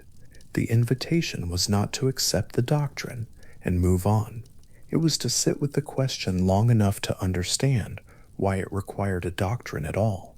What was at stake in asking what must the world be like for knowledge to be possible, and how far the answer takes a person when they follow it honestly? Plato's answer was the forms. Other philosophers would give different answers. Some would say that the forms were not needed, that the work of grounding knowledge could be done without positing non-physical, eternally existing objects.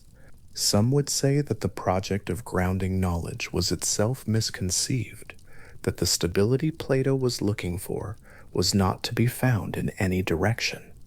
These are serious objections, and they belong to the ongoing conversation rather than closing it. Plato made them possible by being serious enough about the question to generate a position that was worth arguing with. What Diotima gave Socrates, and what Socrates gives Glaucon, and what Plato through all of them is giving anyone who follows the argument, is not the form of the good itself, since that is beyond what language can deliver. What is given is the shape of the ascent, the structure of the line, the sense of what it would mean to follow the question far enough. This is not nothing. The shape of an ascent is itself a kind of map, and a map of genuine territory, however incomplete, is better than no map at all. The territory is the question of what the world must be like for knowledge to be real. The map is a line, drawn once, divided twice, with 4 segments in a direction that runs from shadows to forms, from images to the thing that grounds all images, from the beautiful face in the morning light to what makes that morning light a condition of beauty rather than merely one of its occasions. A single line on a surface, divided unequally, each half divided again in the same proportion. The 4 segments sit beside one another, images, physical objects, mathematical objects, the forms, and each depends on what lies above it for the character it has, and each casts downward something of what it receives from above. The line has depth that a single mark on a surface would not suggest. Each level is a whole domain with its own kind of reality and its own kind of cognitive companion. The cognitive life of a human being is the life of traveling this line, from the lower segments where most of us spend most of our time, upward through the narrow band of mathematical reasoning, toward the narrowest territory at the top, where the forms are and the good stands beyond them, not in the domain of the knowable, but as the condition of all knowing, the source and the light and the reason that any of this, the line and the question and the long careful argument, has a destination worth traveling toward. The cave that Plato describes in the Republic is underground. That is the first thing to hold, not its meaning, not its moral, but the simple physical fact of it, an underground chamber, a long passageway leading upward toward a distant light.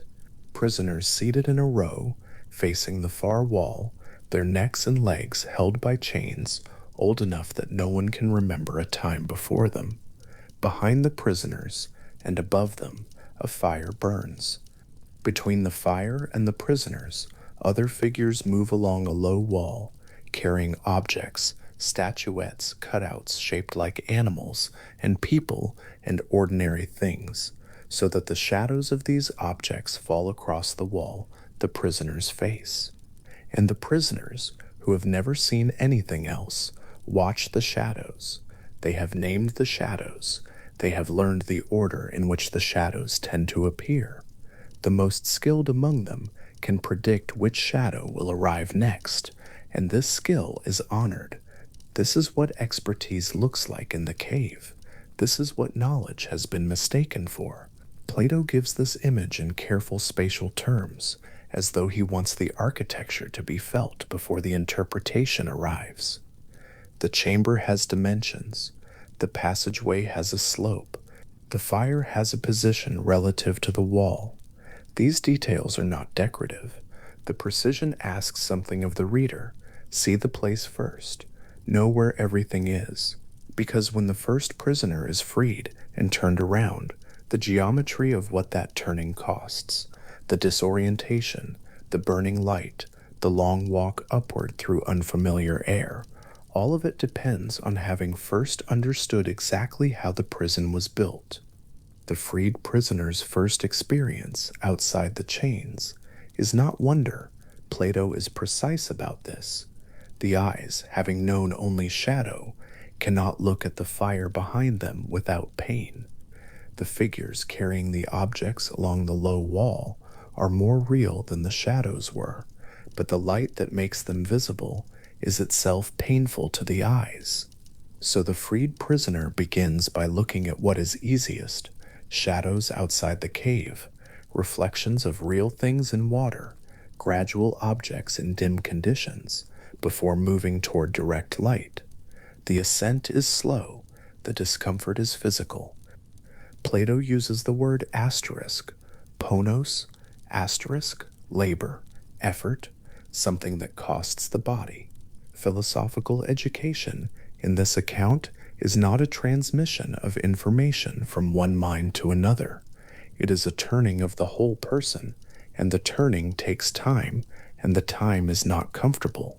What the freed prisoner eventually sees, after the long adjustment, after the slow progression from shadow to reflection to object to star to moon to sun, what waits at the end of that ascent is not an answer. It is a condition. The sun is not a fact among other facts. The sun is the thing that makes all other facts available. Without it, the objects in the upper world exist in the same way that the shadows exist in the cave, present but not visible. The sun gives the world its visibility, and gives the visible things what the cave gives nothing, their full, actual character, the difference between a shadow of a tree and the tree itself, between the name of a thing and the thing named. Standing finally in the open light, the freed prisoner is not seeing more objects. The freed prisoner is seeing differently, seeing with a different quality of sight. the sight of someone whose eyes have been trained by everything they had to pass through to arrive here. Plato intends the cave to be understood alongside the image of the sun that comes before it in the Republic, the two analogies as complementary maps of the same territory. The sun in the earlier passage is the image of the form of the good in the intelligible realm.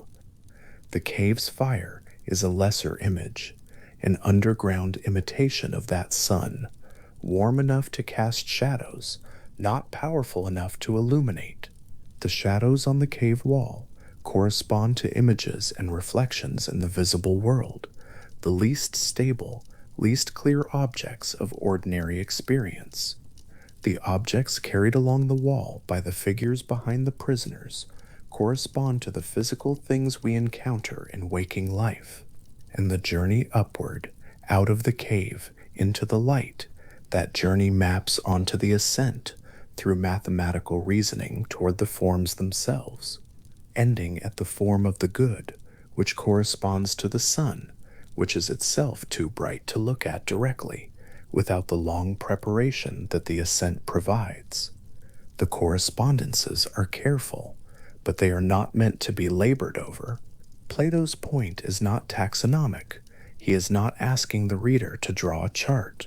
He is asking the reader to recognize something. The cave is not a foreign place.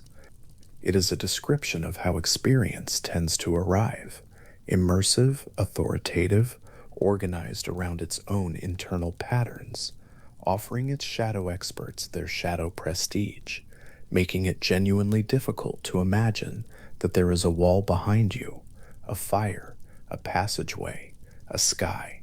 The cave works as an image precisely because its inhabitants do not experience themselves as imprisoned, they experience themselves as at home. The philosopher who has made the ascent is obligated, in Plato's account, to go back. This is the turn the allegory takes that has troubled readers across centuries, not the ascent, which is intelligible as an account of education, but the return. The philosopher who has seen the sun, whose eyes have adjusted to full light, who now finds shadow barely distinguishable from shadow, is required to descend again into the underground chamber. Required, because the city educated the philosopher, because justice in the ideal city means each part performing its proper function, because the philosopher's function is not only to know, but to govern, to bring the knowledge of the good to bear on the practical arrangements of collective life, to take on the burden of doing something difficult and relatively unrewarding, because that is what genuine knowledge of the good demands of those who possess it, and the return is genuinely hard. Plato does not smooth this over. Coming back into the cave, the philosopher's eyes, adjusted now to sun, do not work well in firelight. The shadows that the prisoners navigate with practiced ease are, to the returned philosopher, nearly indistinguishable. There are things the prisoners know, in their way, that the philosopher must relearn, and the prisoners, watching this fumbling figure, who went away and came back apparently worse at the only skills that matter here, do not greet the return with gratitude. Plato's word for what the prisoners feel is something close to contempt. The returned philosopher appears ridiculous by cave standards, and if the returned figure tries to explain where they have been, to describe the sun, the prisoners have every incentive to dismiss the account as incoherent or dangerous or the symptom of a journey that broke something in the traveler.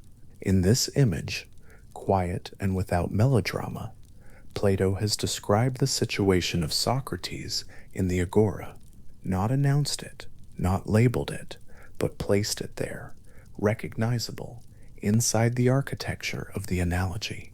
The man who spent his life among the shadow experts of Athens, questioning their expertise, returning again and again to the marketplaces and the doorways and the festival gatherings where ordinary civic life was conducted, whose return kept being unwelcome, whose questioning kept looking like confusion or arrogance from the inside of the cave. That man. What happens to that man is not, in Plato's account, an accident. It is a structural feature of the situation. The prisoners will, if they can, harm the person who insists on the passageway. They prefer the wall they know. This is a hard thing to say. Plato says it carefully, inside an analogy, which allows the hardness to arrive at a slight distance. The political implication is not presented as an indictment, but as a description. The structure of the cave produces this outcome. The cave is not evil. The prisoners are not villains. They are people doing what people do when what they know is all they have ever been shown. And the philosopher who returns knowing this, knowing the structural situation, knowing what reception to expect, goes back anyway, not from naivety, but from the argument. The argument about what justice requires, the argument that has been built across the whole long night of the dialogue. There is a reading of the cave allegory that makes it primarily about political pessimism. Plato's argument that democracy will always prefer the shadow experts, that genuine philosophical governance is structurally impossible in any existing state. And that reading has textual support. Plato was not optimistic about political life. His own attempts to advise rulers had failed, and the failures had been specific and humiliating enough to warrant 3 separate descriptions in the 7th letter. He had watched a democratic assembly condemn his teacher. He was not naive about what happens to people who return from difficult places with inconvenient things to say. But there is another reading that lives alongside the first, and that reading emphasizes not the tragedy of the return, but its necessity. The philosopher goes back because the argument requires it, and the argument requires it because justice, real justice, the kind the Republic has been building toward across all its pages, is not a private achievement. It is a relational state, the just soul in the just city, the two inseparable. The philosopher who achieves knowledge and uses it only for personal contemplation has taken the ascent but refused the return, and in doing so has made the ascent incomplete. The knowledge of the good, on Plato's account, is not knowledge that can be hoarded. Its nature is to be shared.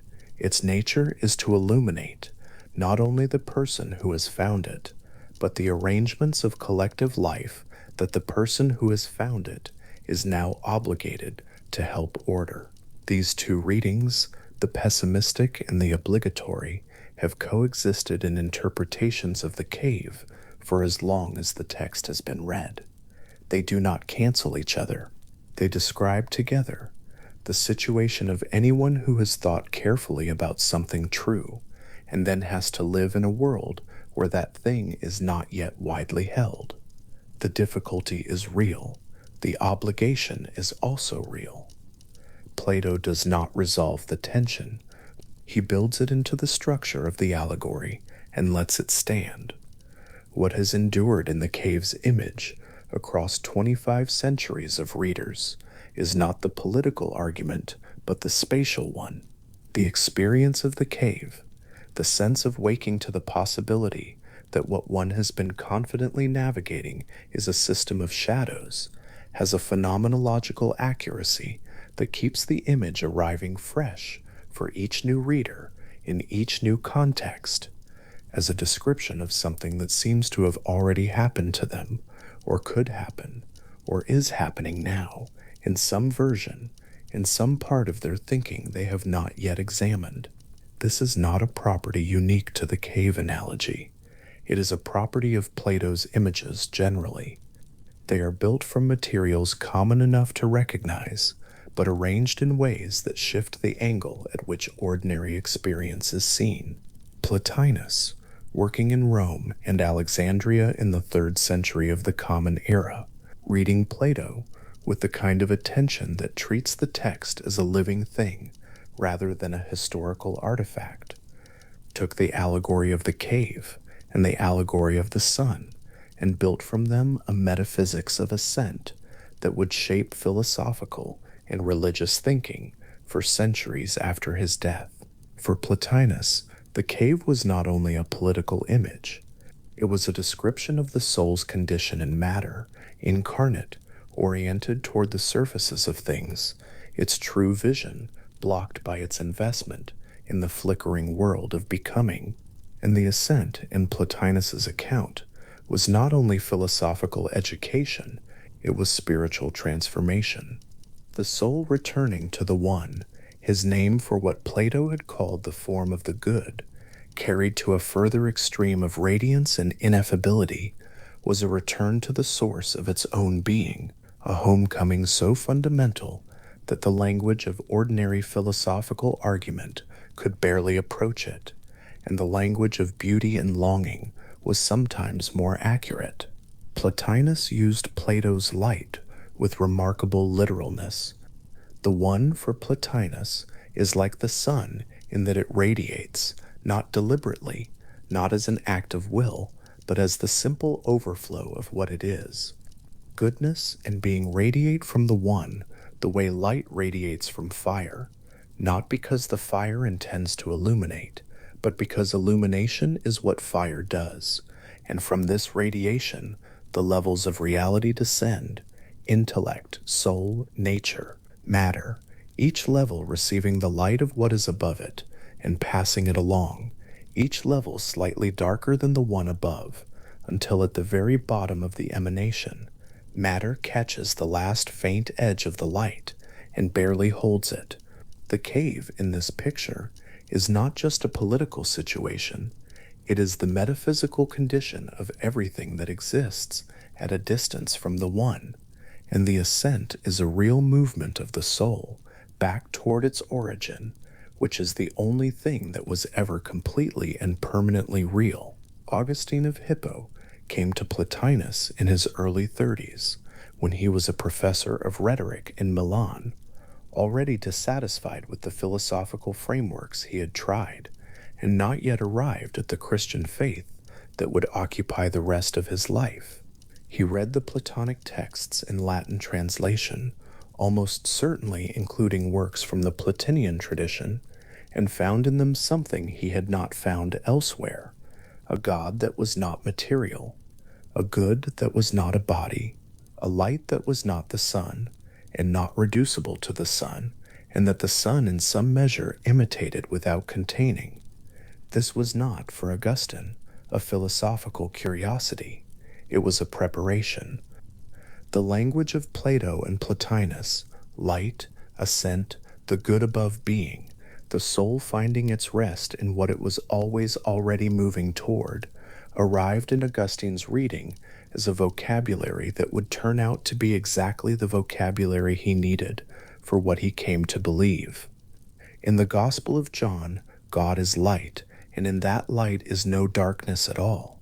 Augustine read this beside Plato's form of the good, the highest thing, the cause of existence and knowability, the thing beyond being that gives being to everything else, and found the two images not in conflict, but in something closer to conversation.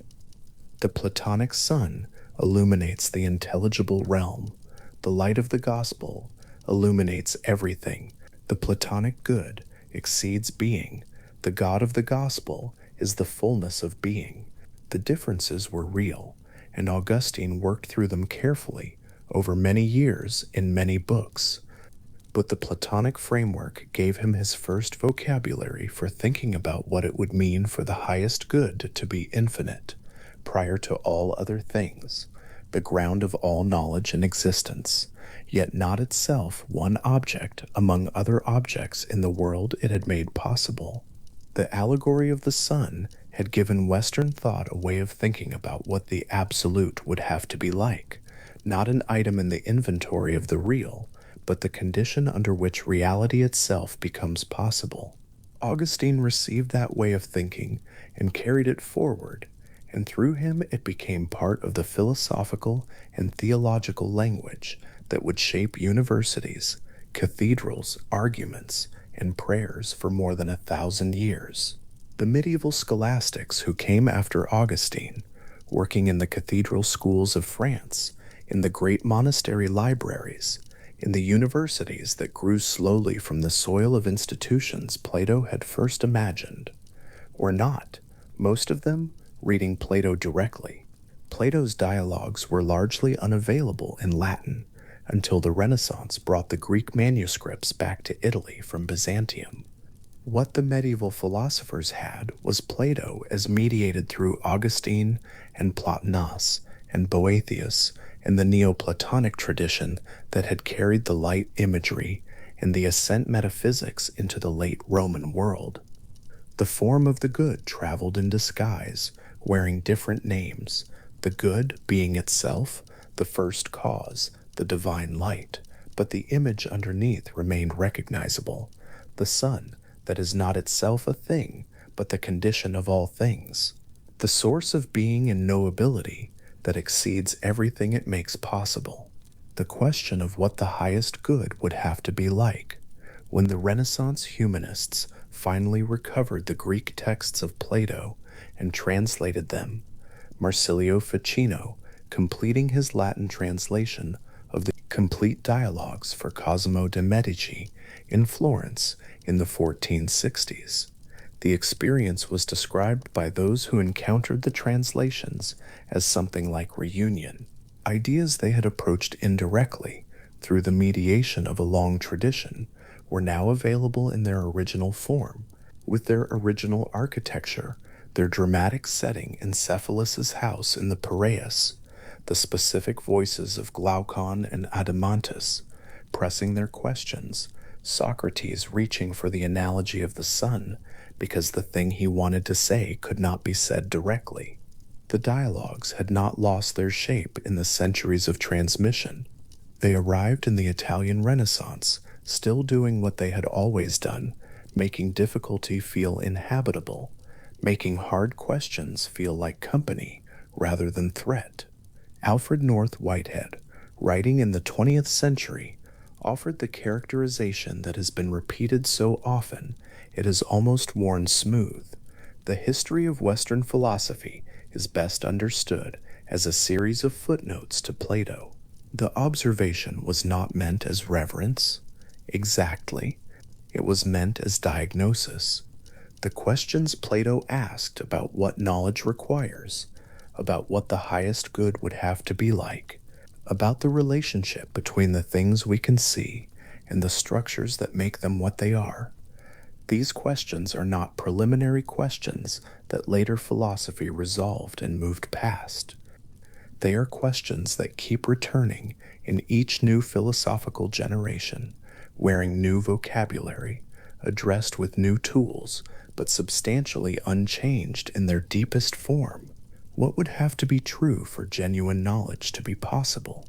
What is the relationship between particular things and the properties they share? What is the good, and how does the soul come to know it? These are not easy questions.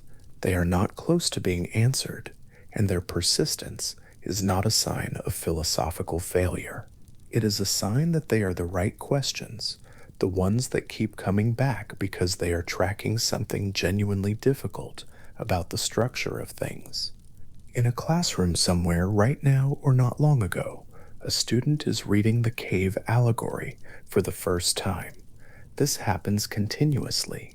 It has been happening since the academy was open and Plato was alive to direct the reading, and it has not stopped. The student in this classroom is probably not thinking about the form of the good. The student is probably thinking about what it would be like to be in a cave, chained, watching shadows. The image arrives first, before the argument, before the interpretation, before the centuries of commentary. It arrives as an image, and something in the image catches, not because the student has been told it is important, though they may have been told that, but because the image describes something the student already knows in some form, the experience of being inside a system of meanings that feels complete, and the uneasy possibility that the completeness is constructed rather than discovered, that there is a passageway somewhere that one has not yet taken. Plato builds his images to do exactly this, to arrive before their explanation, to make something felt before it is understood. The sun is the easiest thing in the world to see, and you cannot look at it.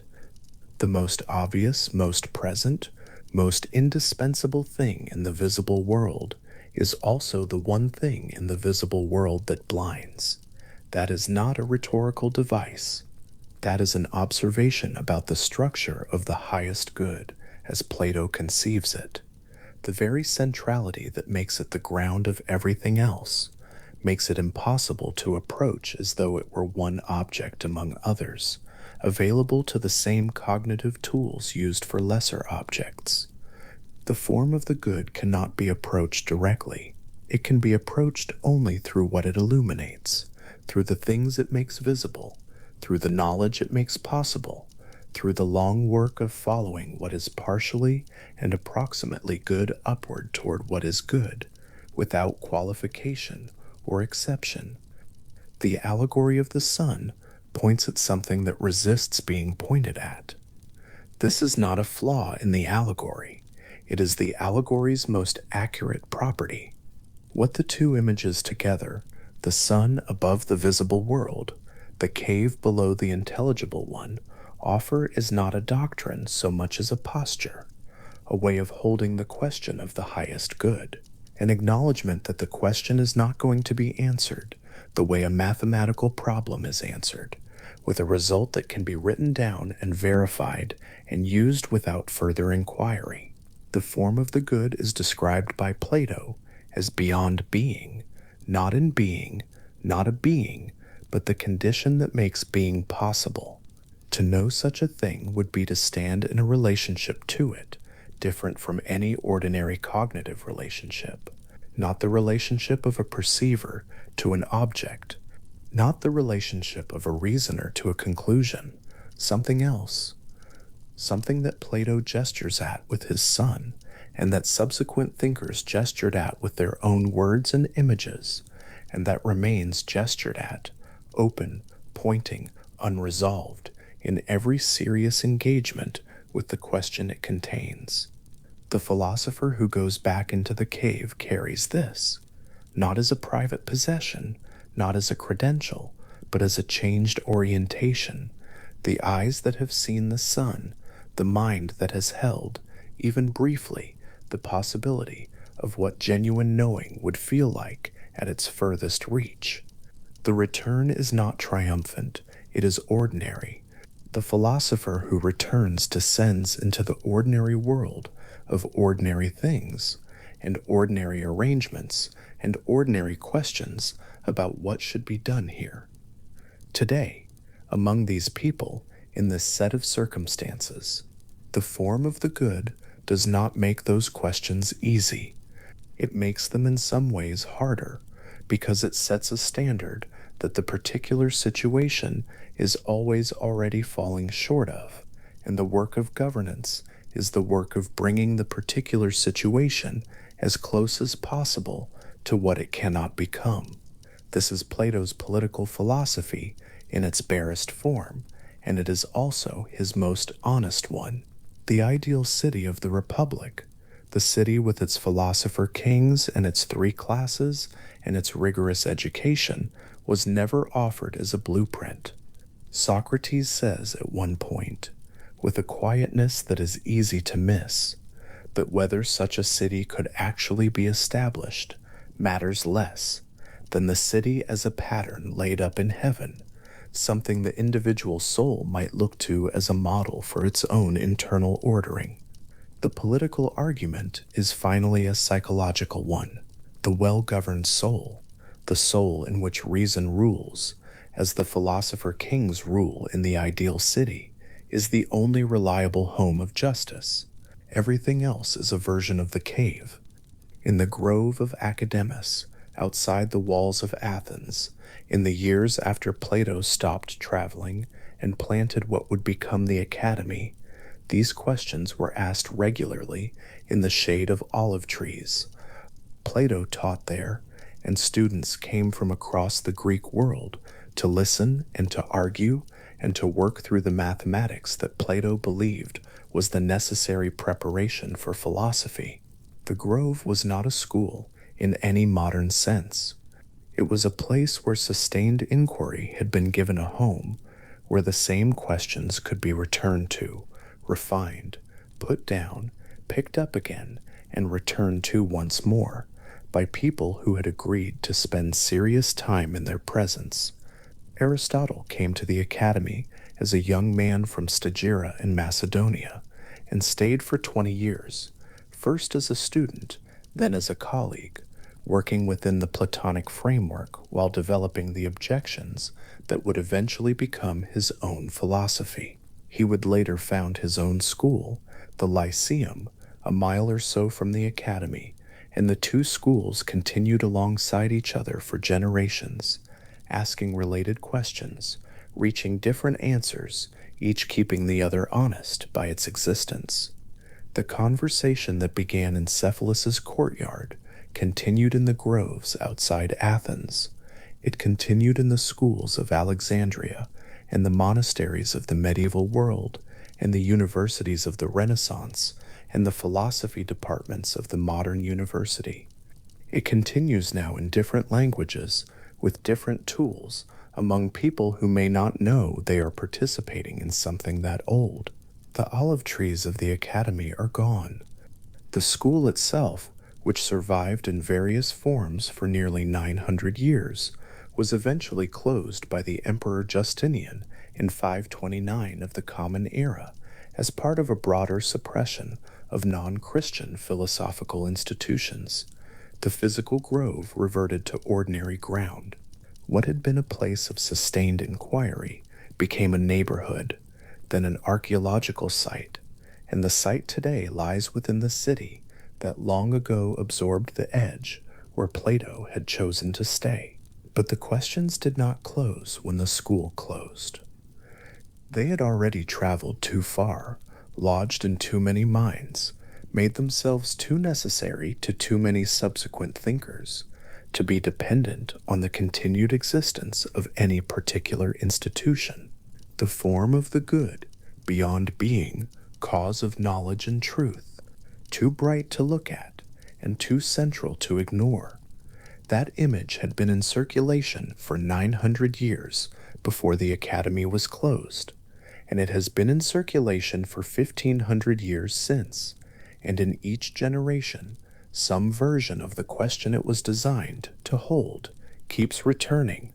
What would the highest good have to be like in order to be the ground of all other goods? And how would a mind approach such a thing? And what would the approach change in the one who undertook it? Plato does not answer these questions. He builds an approach to them.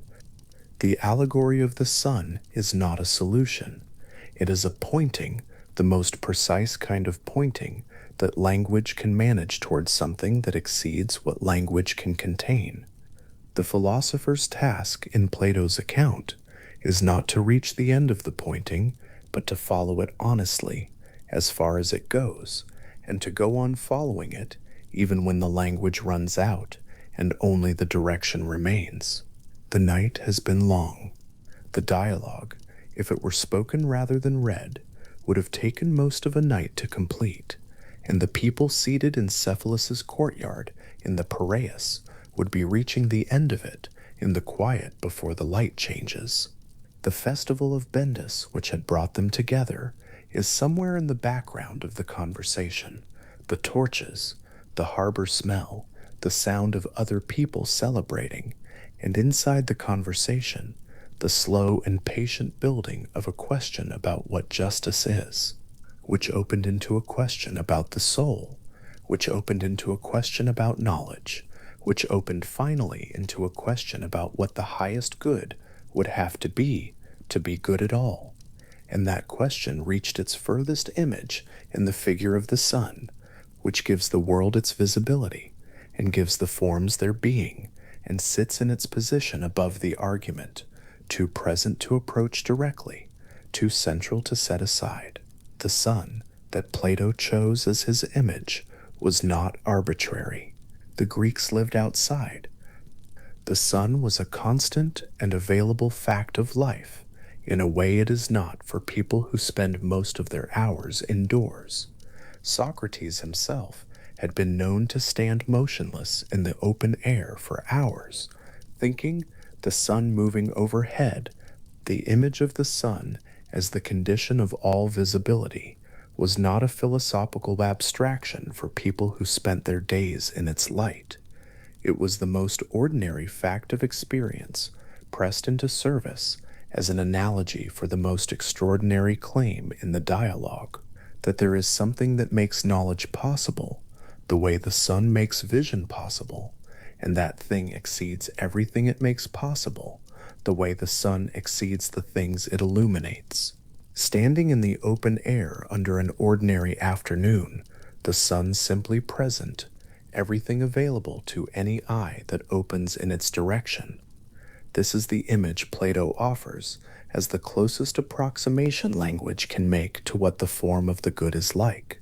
Not the sun looked at directly, the sun as the condition of looking, the warmth without the object, the illumination that makes all other seeing possible, the ground beneath the ground, present in every act of knowing the way light is present in everything visible, without itself being one of the things seen.